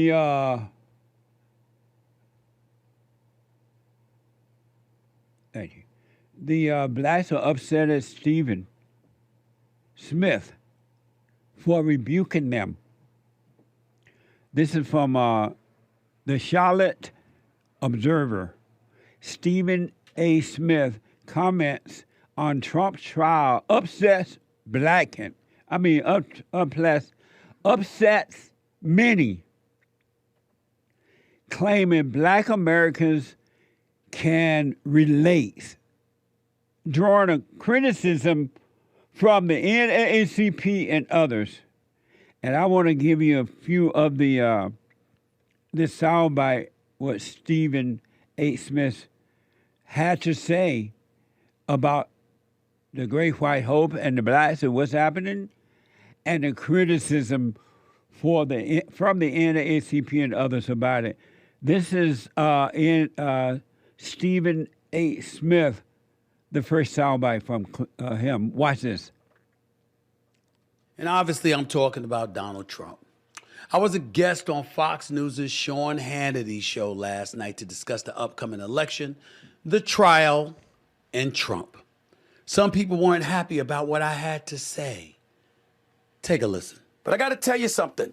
As much as people may have been abhorred by Donald Trump's statement weeks ago, talking about how black folks, he's hearing that black folks find him relatable because what he's going through is similar to what black Americans have gone through, he wasn't lying. He was telling the truth. When you see the law enforcement, the court system, and everything else being exercised against him, it is something that black folks throughout this nation can relate to with some of our historic, iconic figures. We've seen that happen throughout society. So no matter what race, what ethnicity you may emanate from, we relate to you when you're suffering like that because we know we have. And that's what he articulated. Oh, that is funny. That is absolutely funny. That is funny in that black people have not suffered. Really.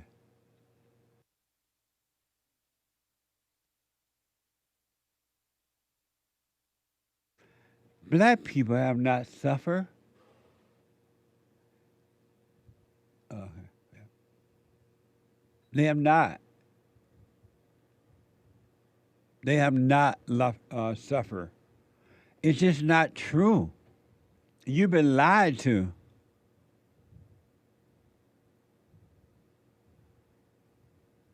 When will you take control of your own life, black Americans? When? If not now, when? When will you stop having someone else represent you? It's really time out for black people to have some leaders or somebody else telling them how pitiful they are. And you just need the NAACP. You need Stephen A. Smith or somebody to represent you. That's not normal. These people are making money for themselves. Stephen A. Smith is doing his work every day. Whatever he does, it's doing. Why do you need somebody? If you want to support the Great White Hope, support him. You don't need some leadership to tell you that you can support him or not.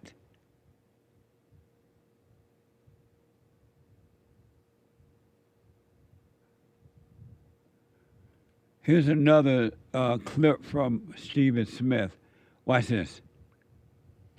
Still running, though. Still a presumptive GOP nominee, though. And by the way, as I pointed out, has gained traction and is ahead of the incumbent, President Joe Biden, in at least 5 polls. Not all of the polls, but at least 5 polls have Trump ahead.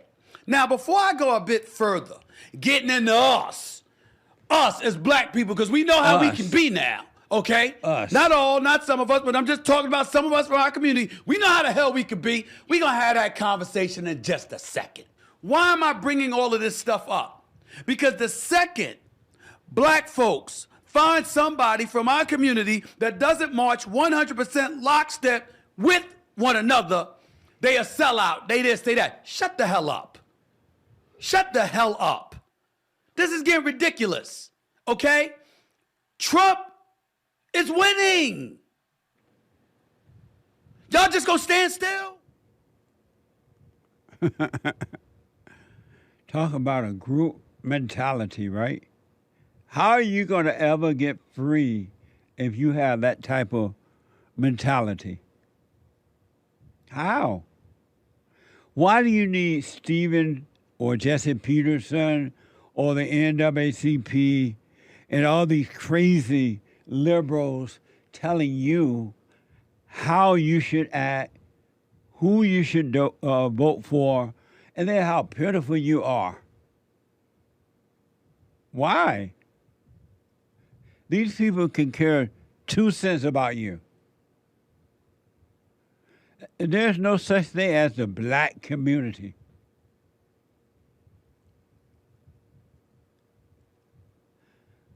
No such thing as the black community.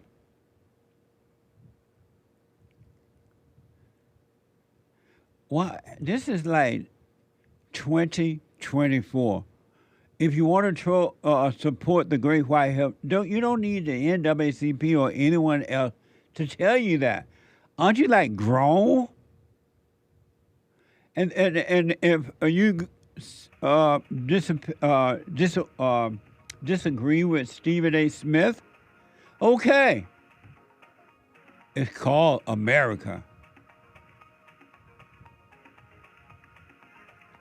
When will you become free again, like you were prior to the civil rights movement? I remember black people used to be free. I want to play this last soundbite from Stephen A. Smith, reacting to some of the blacks who, the NAACP and others, who overreacted to his, whatever he feels about Trump or what he think about the blacks. Here is the last soundbite on that. Watch this. When y'all gonna wake up? I'm wrong when I'm pointing out how black folks for the first time are talking about the borders being flooded, how illegal immigration ultimately negatively affects us. I'm wrong. I'm wrong in pointing out how xenophobia, homophobia, transphobia has all of a sudden become bigger issues than racism in this country. I mean, damn. If gas prices are damn near double what it used to be, if the price of bread, milk, cheese, and eggs and everything in between is double what it used to be, but we ain't getting raises at work, you trying to tell me I was wrong for bringing that up? You trying to tell me I'm wrong when you're sitting up there and you talking about, and subjects like immigrants in New York City getting $53 million prepaid credit cards to subsidize their existence in this country, and I'm pointing out how that was never done for black people? I'm wrong? I said black folks want to make money and they want to keep money in their pocket. They want to be safe. He better end up in cuffs. He better end up behind bars. He better end up in a zebra suit. The last thing you want is on election night for Trump to still be the GOP nominee, and it comes down between him and Biden, because what it will mean is that you've been talking all of this stuff, Russian collusion and everything else, all these years, and still couldn't touch him. Amazing. I want to really quick have Sean, my producer, come in, because I did see this yesterday during a Friday. He showed it to me, but I'm not quite understand. Can you come here? I want to ask you about the Stephen A. Smith thing. This is my producer, folks. So it sounds like, is Stephen A. Smith upset at the blacks, or is he with it? I don't understand what he wants. I mean, he's like starting to see somewhat of the truth, you know, like he's starting to lean one way, but now he seems angry, right? Doesn't he seem angry? Yeah, that's what I'm trying to understand. A little animated at the least, a little animus. Is that just a part of his personality or something? Yeah, and to me, it's the craziness that comes up when you identify with the group, because he's somewhat breaking away. You know, he's somewhat seeing the truth. Right. But then there's people who get mad at him for doing that, and then now he's getting mad at them back because he's like, why don't you understand? You know, why don't you understand what I see? And it's not like everything he's saying is accurate. You know, he's still talking about racism, and he's, you know. And so, does he live in the black community or something? I doubt it. He's very, very wealthy. And so, in this particular situation, he's upset at the blacks because are they mad at Trump or not? Right. I mean, they support Trump for criticizing him. Oh, I see. He's mad at the blacks for criticizing him for somewhat breaking away. Oh, I see. For not towing the line that they. But my question is, like, why does he have to talk like that? Right. Why can't he just have a conversation? Like, it's almost like in order to think, he has to be animated and has to, like, be passionate. I don't know. Man. Where will it end? And that Louisiana report you gave me, where the whites are taking their back, really take control of their own lives now. Yeah, it's like the whole anti-racism thing. If you say you're not racist, you're still racist. It's like you're damned if you do, damned if you don't. So if they move in to the poor urban neighborhoods and make it better, and the blacks move out, then they're wrong for doing that. But if they move out and form their own thing, they're wrong for doing that. So there's no winning. And the blacks were upset. They're like, oh, they're taking away the taxes by going out and take care of themselves. The resources. Yeah. And they're just using the money anyway to buy food stamps. They're not even using it. Man. What a mess. Are you aware of this story, Hate? Only a little bit. I'm sorry? Only a little bit. Oh, okay. I saw somebody on Twitter calling him what your award was on that train. On Qatar? A coon train. A coon train. Coon. Amazing. I didn't know that it was still ongoing. Me either. I didn't see that on Sean's I guess show, they so never. I didn't see it. They never quit. Yeah. What a mess. Do you want to see pictures? I went down to the Trump golf course. You want to see pictures? I do. Oh, okay. Is it ready for now? Yeah. Okay. So Trump International Golf Course is down in Palos Verdes. A beautiful area, Yeah, too. it took like 45, 50 minutes to get there. Yeah. And right on the ocean. So last Saturday, I went down and played 18 holes there. Wow. Yeah, check that out. Look at that. Just look at that. You took that? Yeah. Nice. Paradise on...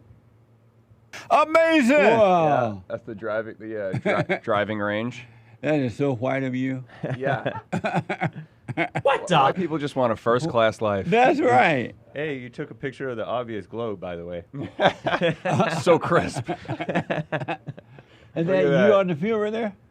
No, that's the guy I was playing with. Oh, yeah? Yeah. But, I mean, the views, breathtaking. I teed off at 3:30, and right when we were ending, the sun was going down. The weather was perfect. There was no right next to the ocean, and there was no wind. Look at that. That's the last hole. The asshole? Yeah. The last That's hole. what A stands for What? in Stephen A. Smith. Last hole. What did I say? You said last hole. Right. What the? But that is, let me see that again. Yeah. It is beautiful, Crazy, man. right? Golf. Donald Trump. The beauty of golf is something seriously underappreciated. Look at there. And then this is another thing people call, believe it or not, people call golf racist. They do? Yeah, because of the amount of space that it takes. So, Right. So, you take up all this space in the woods and you go out and you have a good time and people say, well, you could be using that space for housing. You could be using that space. And they are. They're taking golf courses all around the country and they're making housing. Terrible. So he really just does it the right way. He Trump, does, you know what I man. mean? Everything he does, like especially his golf courses. But This is all white people want. They just want you to leave them alone, let them find some land, take care of their family, first class life. And that's how Trump gets his exercise, playing golf. Oh yeah, I heard about that. Yeah, he's good. He doesn't like working out. He's good at it. Wow, that's beautiful, man. How did you get into golf? My dad taught me when I was 8 years old. Oh, he did? He did. Did you want to play as a kid? Of course, yeah. He actually bought me a used. I was 8. I was a tiny little kid, and he went to a garage sale and he got me a women's set of golf clubs. Right. Because they're Right. lighter and even at 8 they were a little too heavy for me. I But can see that now. But he just He's like, Dad, I can't carry this. This is heavy. yeah. And I mean, he had played golf, before I was born a couple times. He wasn't like an avid golfer. Oh, okay. But he took me out when I was a kid, and we just had fun. You know what I mean? Like, it wasn't serious. He allowed me to put like whatever score I wanted down. It wasn't anything. Right. We just had fun. Yeah. It wasn't like you have to be good at this. Nice. Like we're gonna get you a trainer. In fact, speaking of that, I don't know if you heard that story about the New Jersey father who had his kid on a treadmill. No. Oh. Well, we'll do it on Monday or something. But okay. But yeah, New Jersey father got charged for child abuse because he put his kid on a treadmill and he wouldn't let the kid get off. 6-year-old kid. He's gonna say keep running, he kept putting him on, and then the kid died. He died? Yeah. Wow. But anyway, yeah. So a black kid or white? White. Oh. New Jersey. And there's a lot of other crazy details of that story. But yeah, I got into it at like 8 years old. Why did you go pro? You know what? I played in high school for 4 years. A lot of competitions, I played on the golf team, and I just didn't want to compete anymore against other people. Oh, what a beta. I just wanted to do my own thing. You go out there to relax. You know what I mean? What a beta. But Alpha. I gave up the fight. You gave up the fight. Yeah. Do you regret that? No. No. I don't regret anything. Not enough water. I don't know if it. I have one regret. I wish I played soccer in high school. Oh, yeah? Yeah. I think I would have been good at soccer. Really? Yeah. Amazing. It's a great sport. It is? But it wasn't an American sport for a long time, right? No. In fact, I got into a heated argument in college with an exchange student from Turkey, because he said, soccer's the best sport in the world. Like it's beautiful. It's all these things. And I said, no, soccer's the most popular sport in the world because it's the cheapest sport in the world. All you need is a ball. And it's not like football where you need pads or baseball where you need equipment. It's the most popular sport in the world because it's the cheapest. Nice. And he didn't like that. Really? Yeah, he didn't like that at all. It's like, this is why people hate Americans, because you're arrogant and you're ignorant. Why did he move away then? He should have moved back to his country. Well, right on, man. Those are amazing pictures. Crazy, right? Amazing pictures. The Great White Hope is a mess. Yeah, Nice. and I realized too, one last thing. I was wrong about the whole water situation. You were right. Are you serious? Yeah. Are you serious? Yeah. Whoa! What made you Yeah. realize? Well, you had said, where did the idea come from that we have to drink water all day? Yeah. You know, it was back in the day we didn't used to carry around water bottles. We just drank when we were thirsty. Right. And how it's a money-making scheme to get people to buy water bottles. Yeah. And I was like, no. But then obviously that's true. You just drink when you're thirsty. Yeah. You know, like just like when you eat when you're hungry. Yeah. You don't, and that's different for different people. Like for me, I wake up thirsty, so I drink a lot of water in the morning. Right. And I don't drink any water at night. Right. For other people, that might be opposite. Yeah. You know. Yeah. But yeah, you don't have to keep sipping all day, I guess. Your enemies are turning on you as we speak. Joel Friday. I'm sorry, Joel. Yeah. Joel Friday calling you a traitor right now. Yeah. Hank right in front of you calling you a traitor. He's typing traitor. And Hassan calling you a traitor because you finally realized one simple truth. No, and you know what? I even saw, I took it personally. You know what I mean? I was like, no, you have to stay hydrated. You know, but I even took it so far to say that maybe you didn't have access to water back in the day. When I heard that, I'm like, what do you mean? Everywhere I went, there was water. Yeah. At school, at church, at home, at the cotton field. Now the they springs, let natural mountain springs. Yes, there was water. Now they let but the we pipes were in get charge dirty. of how much water we want to drink. But the market has market has played a game on you guys. They have told you need to drink this much water every day, buy the bottles, do this and do that, and you don't realize you've been brainwashed. Yeah, and there's some good evidence out there that drinking too much water is bad for you. Yes. Because it takes out all the minerals and Absolutely, stuff. man. And especially salt. If you don't have the right salt levels, you feel tired, you feel crazy and stuff. So what is it like knowing now your enemies are turning on you because you disagree? Makes sense. You know. Hey, you want to sit and say why he's there? Hey, Joel having a hissy fit. I'm sorry. You want to say anything about that? No comment. I'm too angry to speak. Have you ever? I've said this on the show though, but have you ever thought about water? Though they say our bodies are, 70% water. Right. Our brains are like 90% water. Yeah. So yeah, it is the basis of life. H2O, right? But isn't it crazy that what you think it's a coincidence that water is the basis of life, and it also is this magical substance that is clear, it's tasteless, it's odorless. Yeah. It's there, but it's not there. It can exist in 3 different states. It's this almost magical substance. Yes. What are the chances? I never thought about that like that, but you're absolutely right. What are the chances that it's the basis of life and it also is, clear and odorless and tasteless? Yeah. Isn't that weird to anybody else? also, isn't it weird that our bodies are somewhat symmetrical from the outside, right? The left and right are somewhat the same. But inside, it's not symmetrical. Our heart's over here, and our digestive system's all over the place. Why is the inside not symmetrical, but the outside is? Anybody? I guess we'll just... never mind. Isn't that weird? Go back to drinking water. Yeah. I didn't drink enough water this morning. What the? Now you got to go out and face Joel. Yeah. He has turned on you. He give Sean the middle finger. Dang. I think I'll stay in here. He I can't even look at Sean right now. Dang.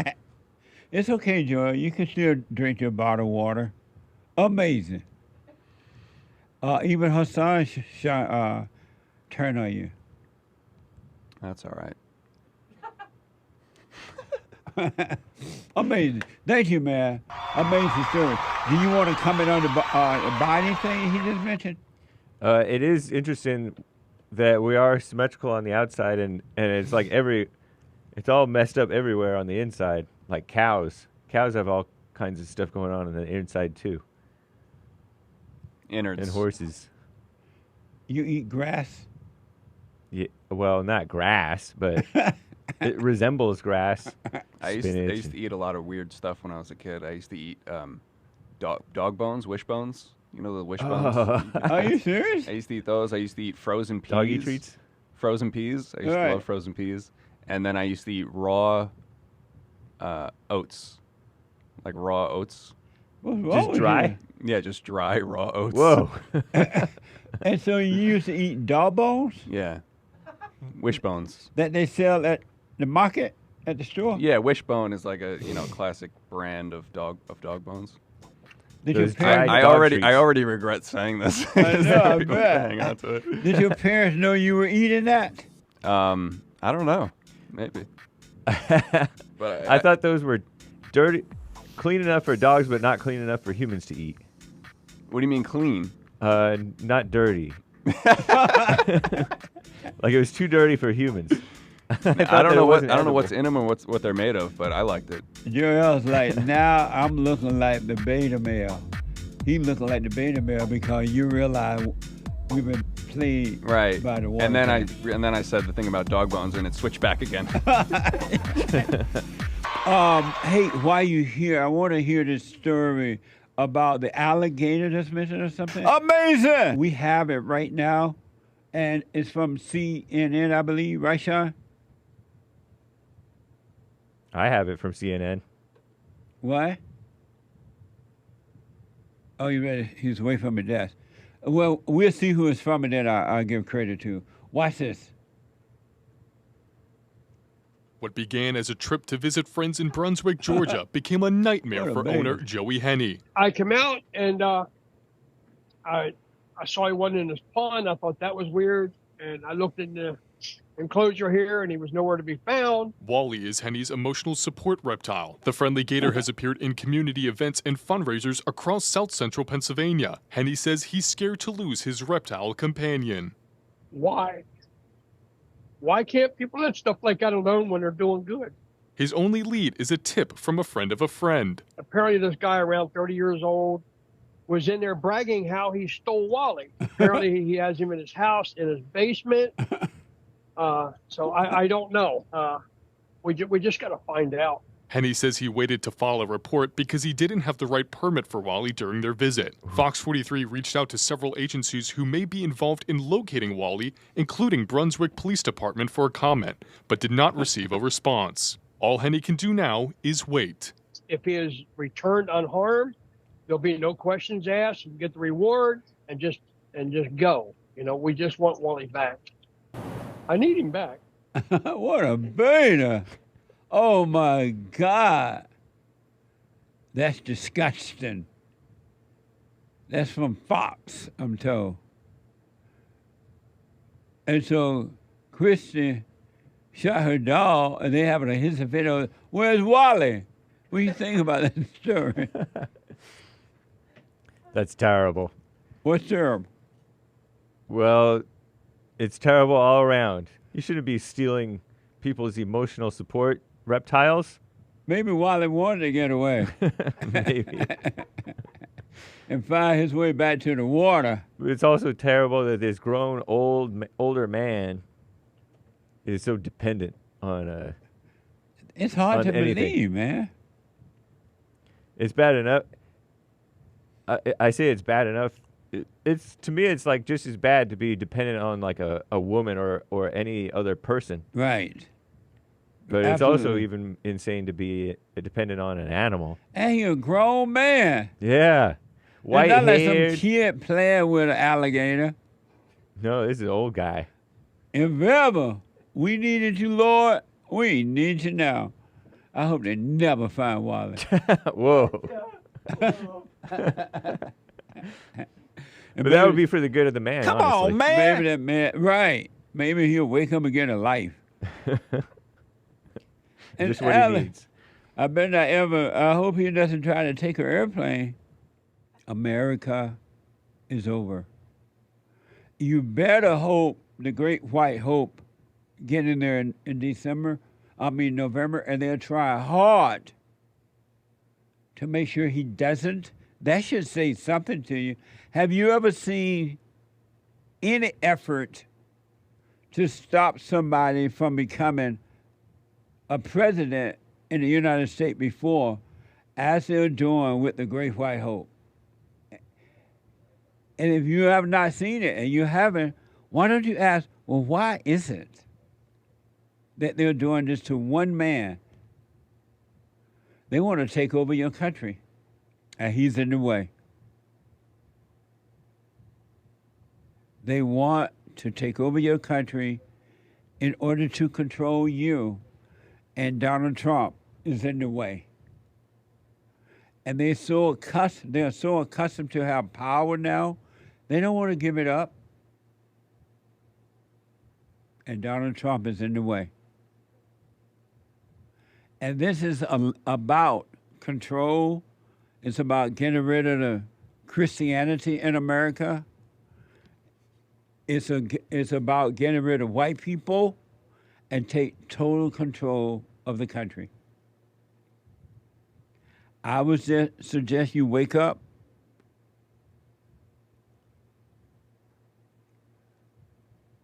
But it's up to you. You can stay asleep or you can wake up, for all those who want to. And these campus protests, pay attention. Don't get caught up with the okie-doke, so you can really see what's going on and who is behind it. But if you get upset or excited or whatever, you're not going to see what's going on, and nor will you see how to protect yourself from it. This is a continuation what they allow so-called Black Lives Matter to do, and they got away with it. This is more of that. But this time, our enemies see our weakness. We have a weak government. And they want it that way. So I would drop my anger, do what you want, so you can watch and see what's going on. Even Al Sharpton commented on this the other day. And some say he made an interesting point about the protesters. Watch this from MSNBC. The riots on college campuses, the riots at the Chicago Convention in '68, all of those things moved my family from being Democrats their entire life to being Republicans. I remember I was young, and I remember my parents asking, what in the world is going on in this country? And of course, I don't want Donald Trump to get elected, all right? There you go. Trying to help you. If you're too stupid to figure that out, you change to another channel. But that is what bothers me. Anytime what you are protesting for becomes secondary to what you are doing, then you're really not protesting for it.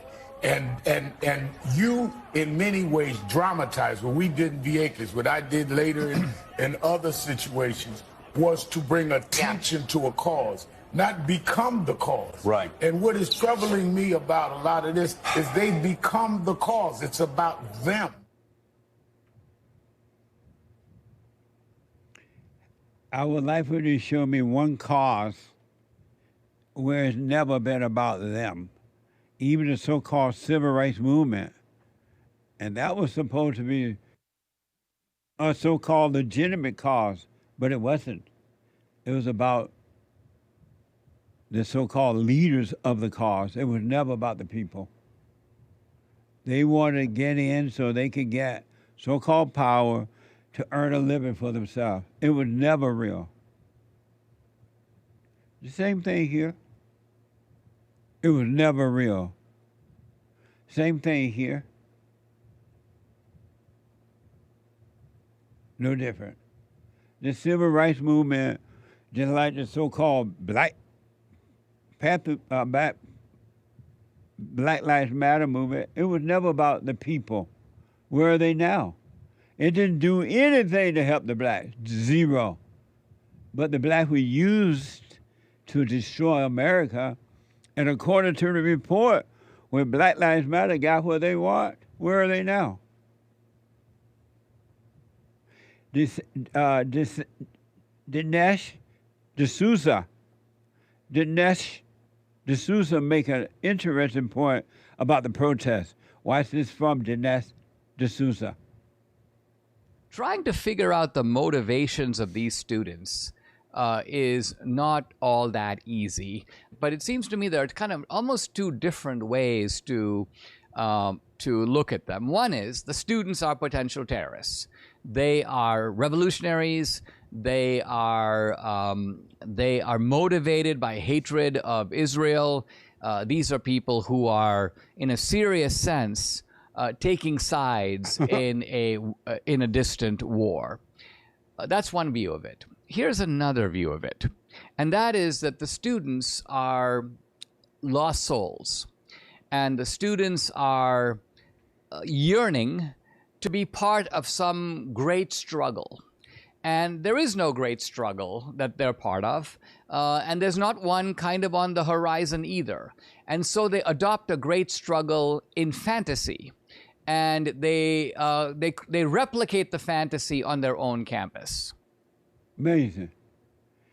The students are lost. They have no clue of what they're doing. They're being used just like any other movement does. They have no clue. They're lost. And when this movement die down, and it will at some point, they'll find another group to do it with. And the student will be lost. They were not going to have anything. They would profit nothing from it. Not at all. Why not? And I understand, but why not wake up and take control of your own life? Why don't you want to do that? Because you're not happy living in the hell that you're in. You're not happy with that. Now, there are a lot of people who love their hell, absolutely, but a few don't.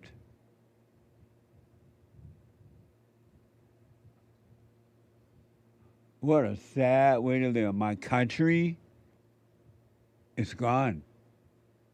I never thought for one iota of a second that these things would be happening in my country. I never thought that. It just didn't seem. It looked like America had more sense than this. And if you notice in these protests, for the most part, exceptions to the rule, who are the evil devils using? They're using the females. They have the female seen to be, in some of the cases, leading this mess. Because they know that the female is set up and meant to usher in hell on earth, to bring it come through the woman. And a lot of women are starting to see this, especially when they hear the message of forgiveness. And they're not allowing themselves to be used, but these young people are. Thank God some people are starting to wake up. Get ready. It's going to be a bumpy ride this summer. You think this is bad, and it is. It's going to be a bumpy ride this summer. A long, hot summer. Keeping cool will be the thing to do. It's going to be a long, hot summer. Also, I want to say this to you before I go to your calls. According to a report, some people are starting to wake up to the border crisis. How about a day late and a dollar short? But at least they're starting to wake up if this story is true. Because the government we have in control right now, they have not done one thing about the border. Isn't that like amazing? They're sending money to Ukraine, but they won't send one dime to the border to look out for you, the American citizens. The Daily Caller, one of the most noble recent surveys. Notable recent surveys. A poll found that 53% of Americans favor 56% of Americans favor using military troops to arrest and deport people who come in the U.S. unlawfully. What took you so long? This has been going on for the last 4 years or so, and even longer than that. Why are you just not in support of that?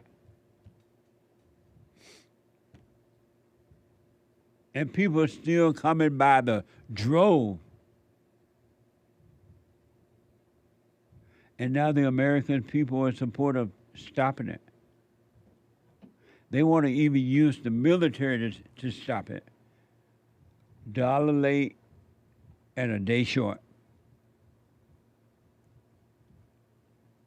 But this administration is not going to do it, so don't worry about it. It's not going to happen. Wait until the Great White Hope. I wouldn't be surprised, speaking of that. Excuse me. I wouldn't be surprised that the closer we get to November, that this administration might pretend to be using or doing something to stop the border, the overflow of the border there, just to try to stay in, to control you and to destroy the country even more so.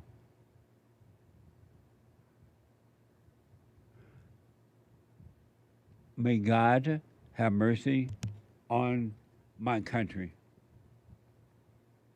And when it comes to Trump trial in New York, CNN is reporting a new poll finds that only 44% of Americans express confidence in the jury chosen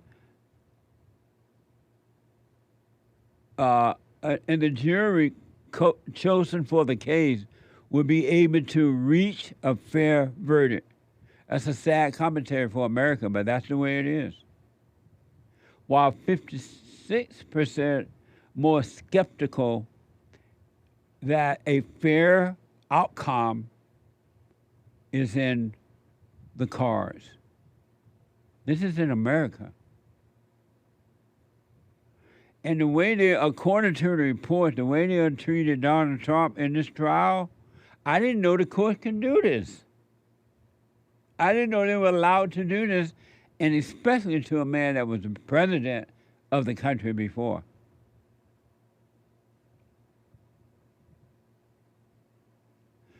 They're like preventing Donald Trump from going out and speaking about the case, but everybody else involved are doing so, except for Trump and his team.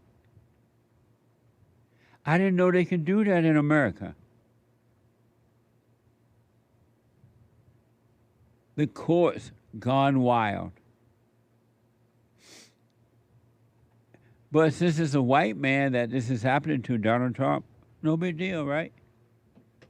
No big deal.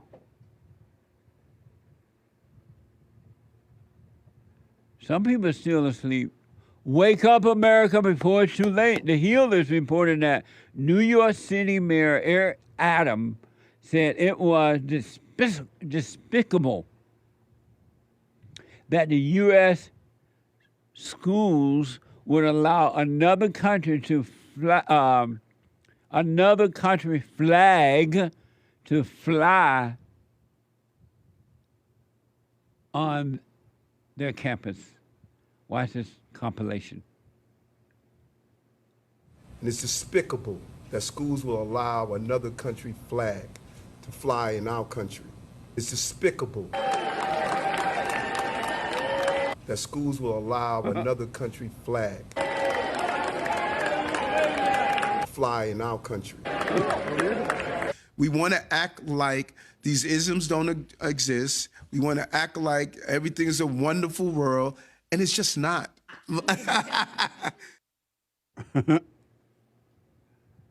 This is the guy that put in the illegal alien before the folks in New York, the citizens of New York. Remember the hotels? They won't bring back the police. They're giving these people free stuff. And they even gave these, as was reported, they gave these people food, and the illegal aliens. And the people don't like the food. We don't like this food. They want something else.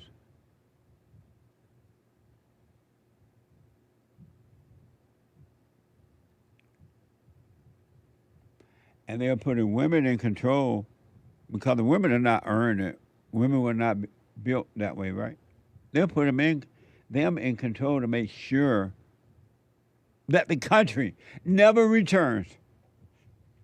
So this guy in New York, I'm wondering out loud, is he trying to get reelected?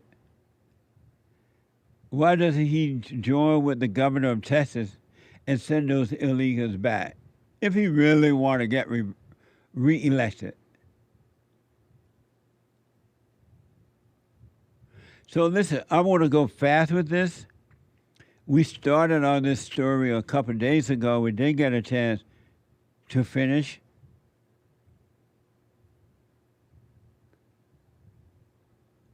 It's a mess, folks. Either you protect your children from this, or you don't have children at all. And this is part of this documentary that we told you about, Single Mothers. This is from way back archives. Documentary delves into the reason behind the growing number of single women choosing to have children. These women discuss the economic and emotional reality of raising a child alone. This mother recognized that it would be hard for the boy when he's older. Watch this from way back archive. Kathy was 29 when she found herself pregnant. She didn't believe in abortion and didn't want to give her baby up for adoption. She said she couldn't live, never knowing where he was or what had happened to him. I sat down by myself many a night by myself, and I just really thought about it. I thought about having one by myself. Would I be able to do it? Would I be able to handle the baby, the problems that would go with it, everything, knowing that this baby would be dependent on me and me alone. Kathy had a casual relationship with Kinsey's father. When she told him she was pregnant, he denied the child was his and has never seen his son. That, says Kathy, hurts her. I think if the baby's father would even have just taken an interest in him to the point to acknowledging, just to say, okay, he's really here and he's really mine, and go from there, then things would be, I think, a lot better for the baby in the long run. I think it's really going to be hard on Kinsey when he gets older. But I'm going to be there to make up for whatever I can. But she didn't think about that beforehand, right? She wanted a baby. And she says that her father tried to warn her. Watch this from way back archive. Her father tried to warn her. She didn't listen. Watch this. Her parents supported her decision, though her father had his doubts. He said to me, Catherine, you're going to take on an awful big burden. And I said to him, Dad, if I look at it as a burden, it's going to be a burden. I didn't plan on looking at it as a burden. I looked at it as a learning experience, not only for me, but for the baby. It would be something new to both of us. We would learn together and hopefully enjoy it together. It is very frustrating at times. Many a time I have paced through the house with him in the middle of the night, and he's just cried, teething, or he's got a stomach ache, and I just walk with him, and you can't soothe him, and it gets to the point where you just cry with him, and you walk and you cry, which you do relieve a lot of your tensions that way, which is good, but you can't turn to someone and say, can you please take him for a while? I just can't do anything for him. There's no one there. You can look in the mirror and say it to yourself, and that's about as far as you're going to get with it. Amazing. Men, women need you. But ladies, don't wait for the men. Work on yourself. You won't end up in this type of situation. She feels that the child has fulfilled an emptiness in her. This again from way back archive. Watch this. But despite the hardships, Kathy says she has no regrets. He has more or less fulfilled an emptiness, I think. When you're single, they say single people are lonely, and you are to a certain degree. There are many nights when you sit home and you're just really down and out, and you have the baby here, and he just smiles at you and giggles with you, and you can get down on the floor and play with him or just feed him or whatever, and just things that they do, they make you forget your loneliness. And they make you feel like you are a human. You are a person with a purpose in life. And they just love you to death. And you love them back. So she used the baby for her own personal ego, thinking that's going to solve the problem. Poor baby. The baby going to suffer for that. Because it's about the mama. It's not about the baby. Not at all. And the baby will pay a price for that. Last but not least, has anyone who has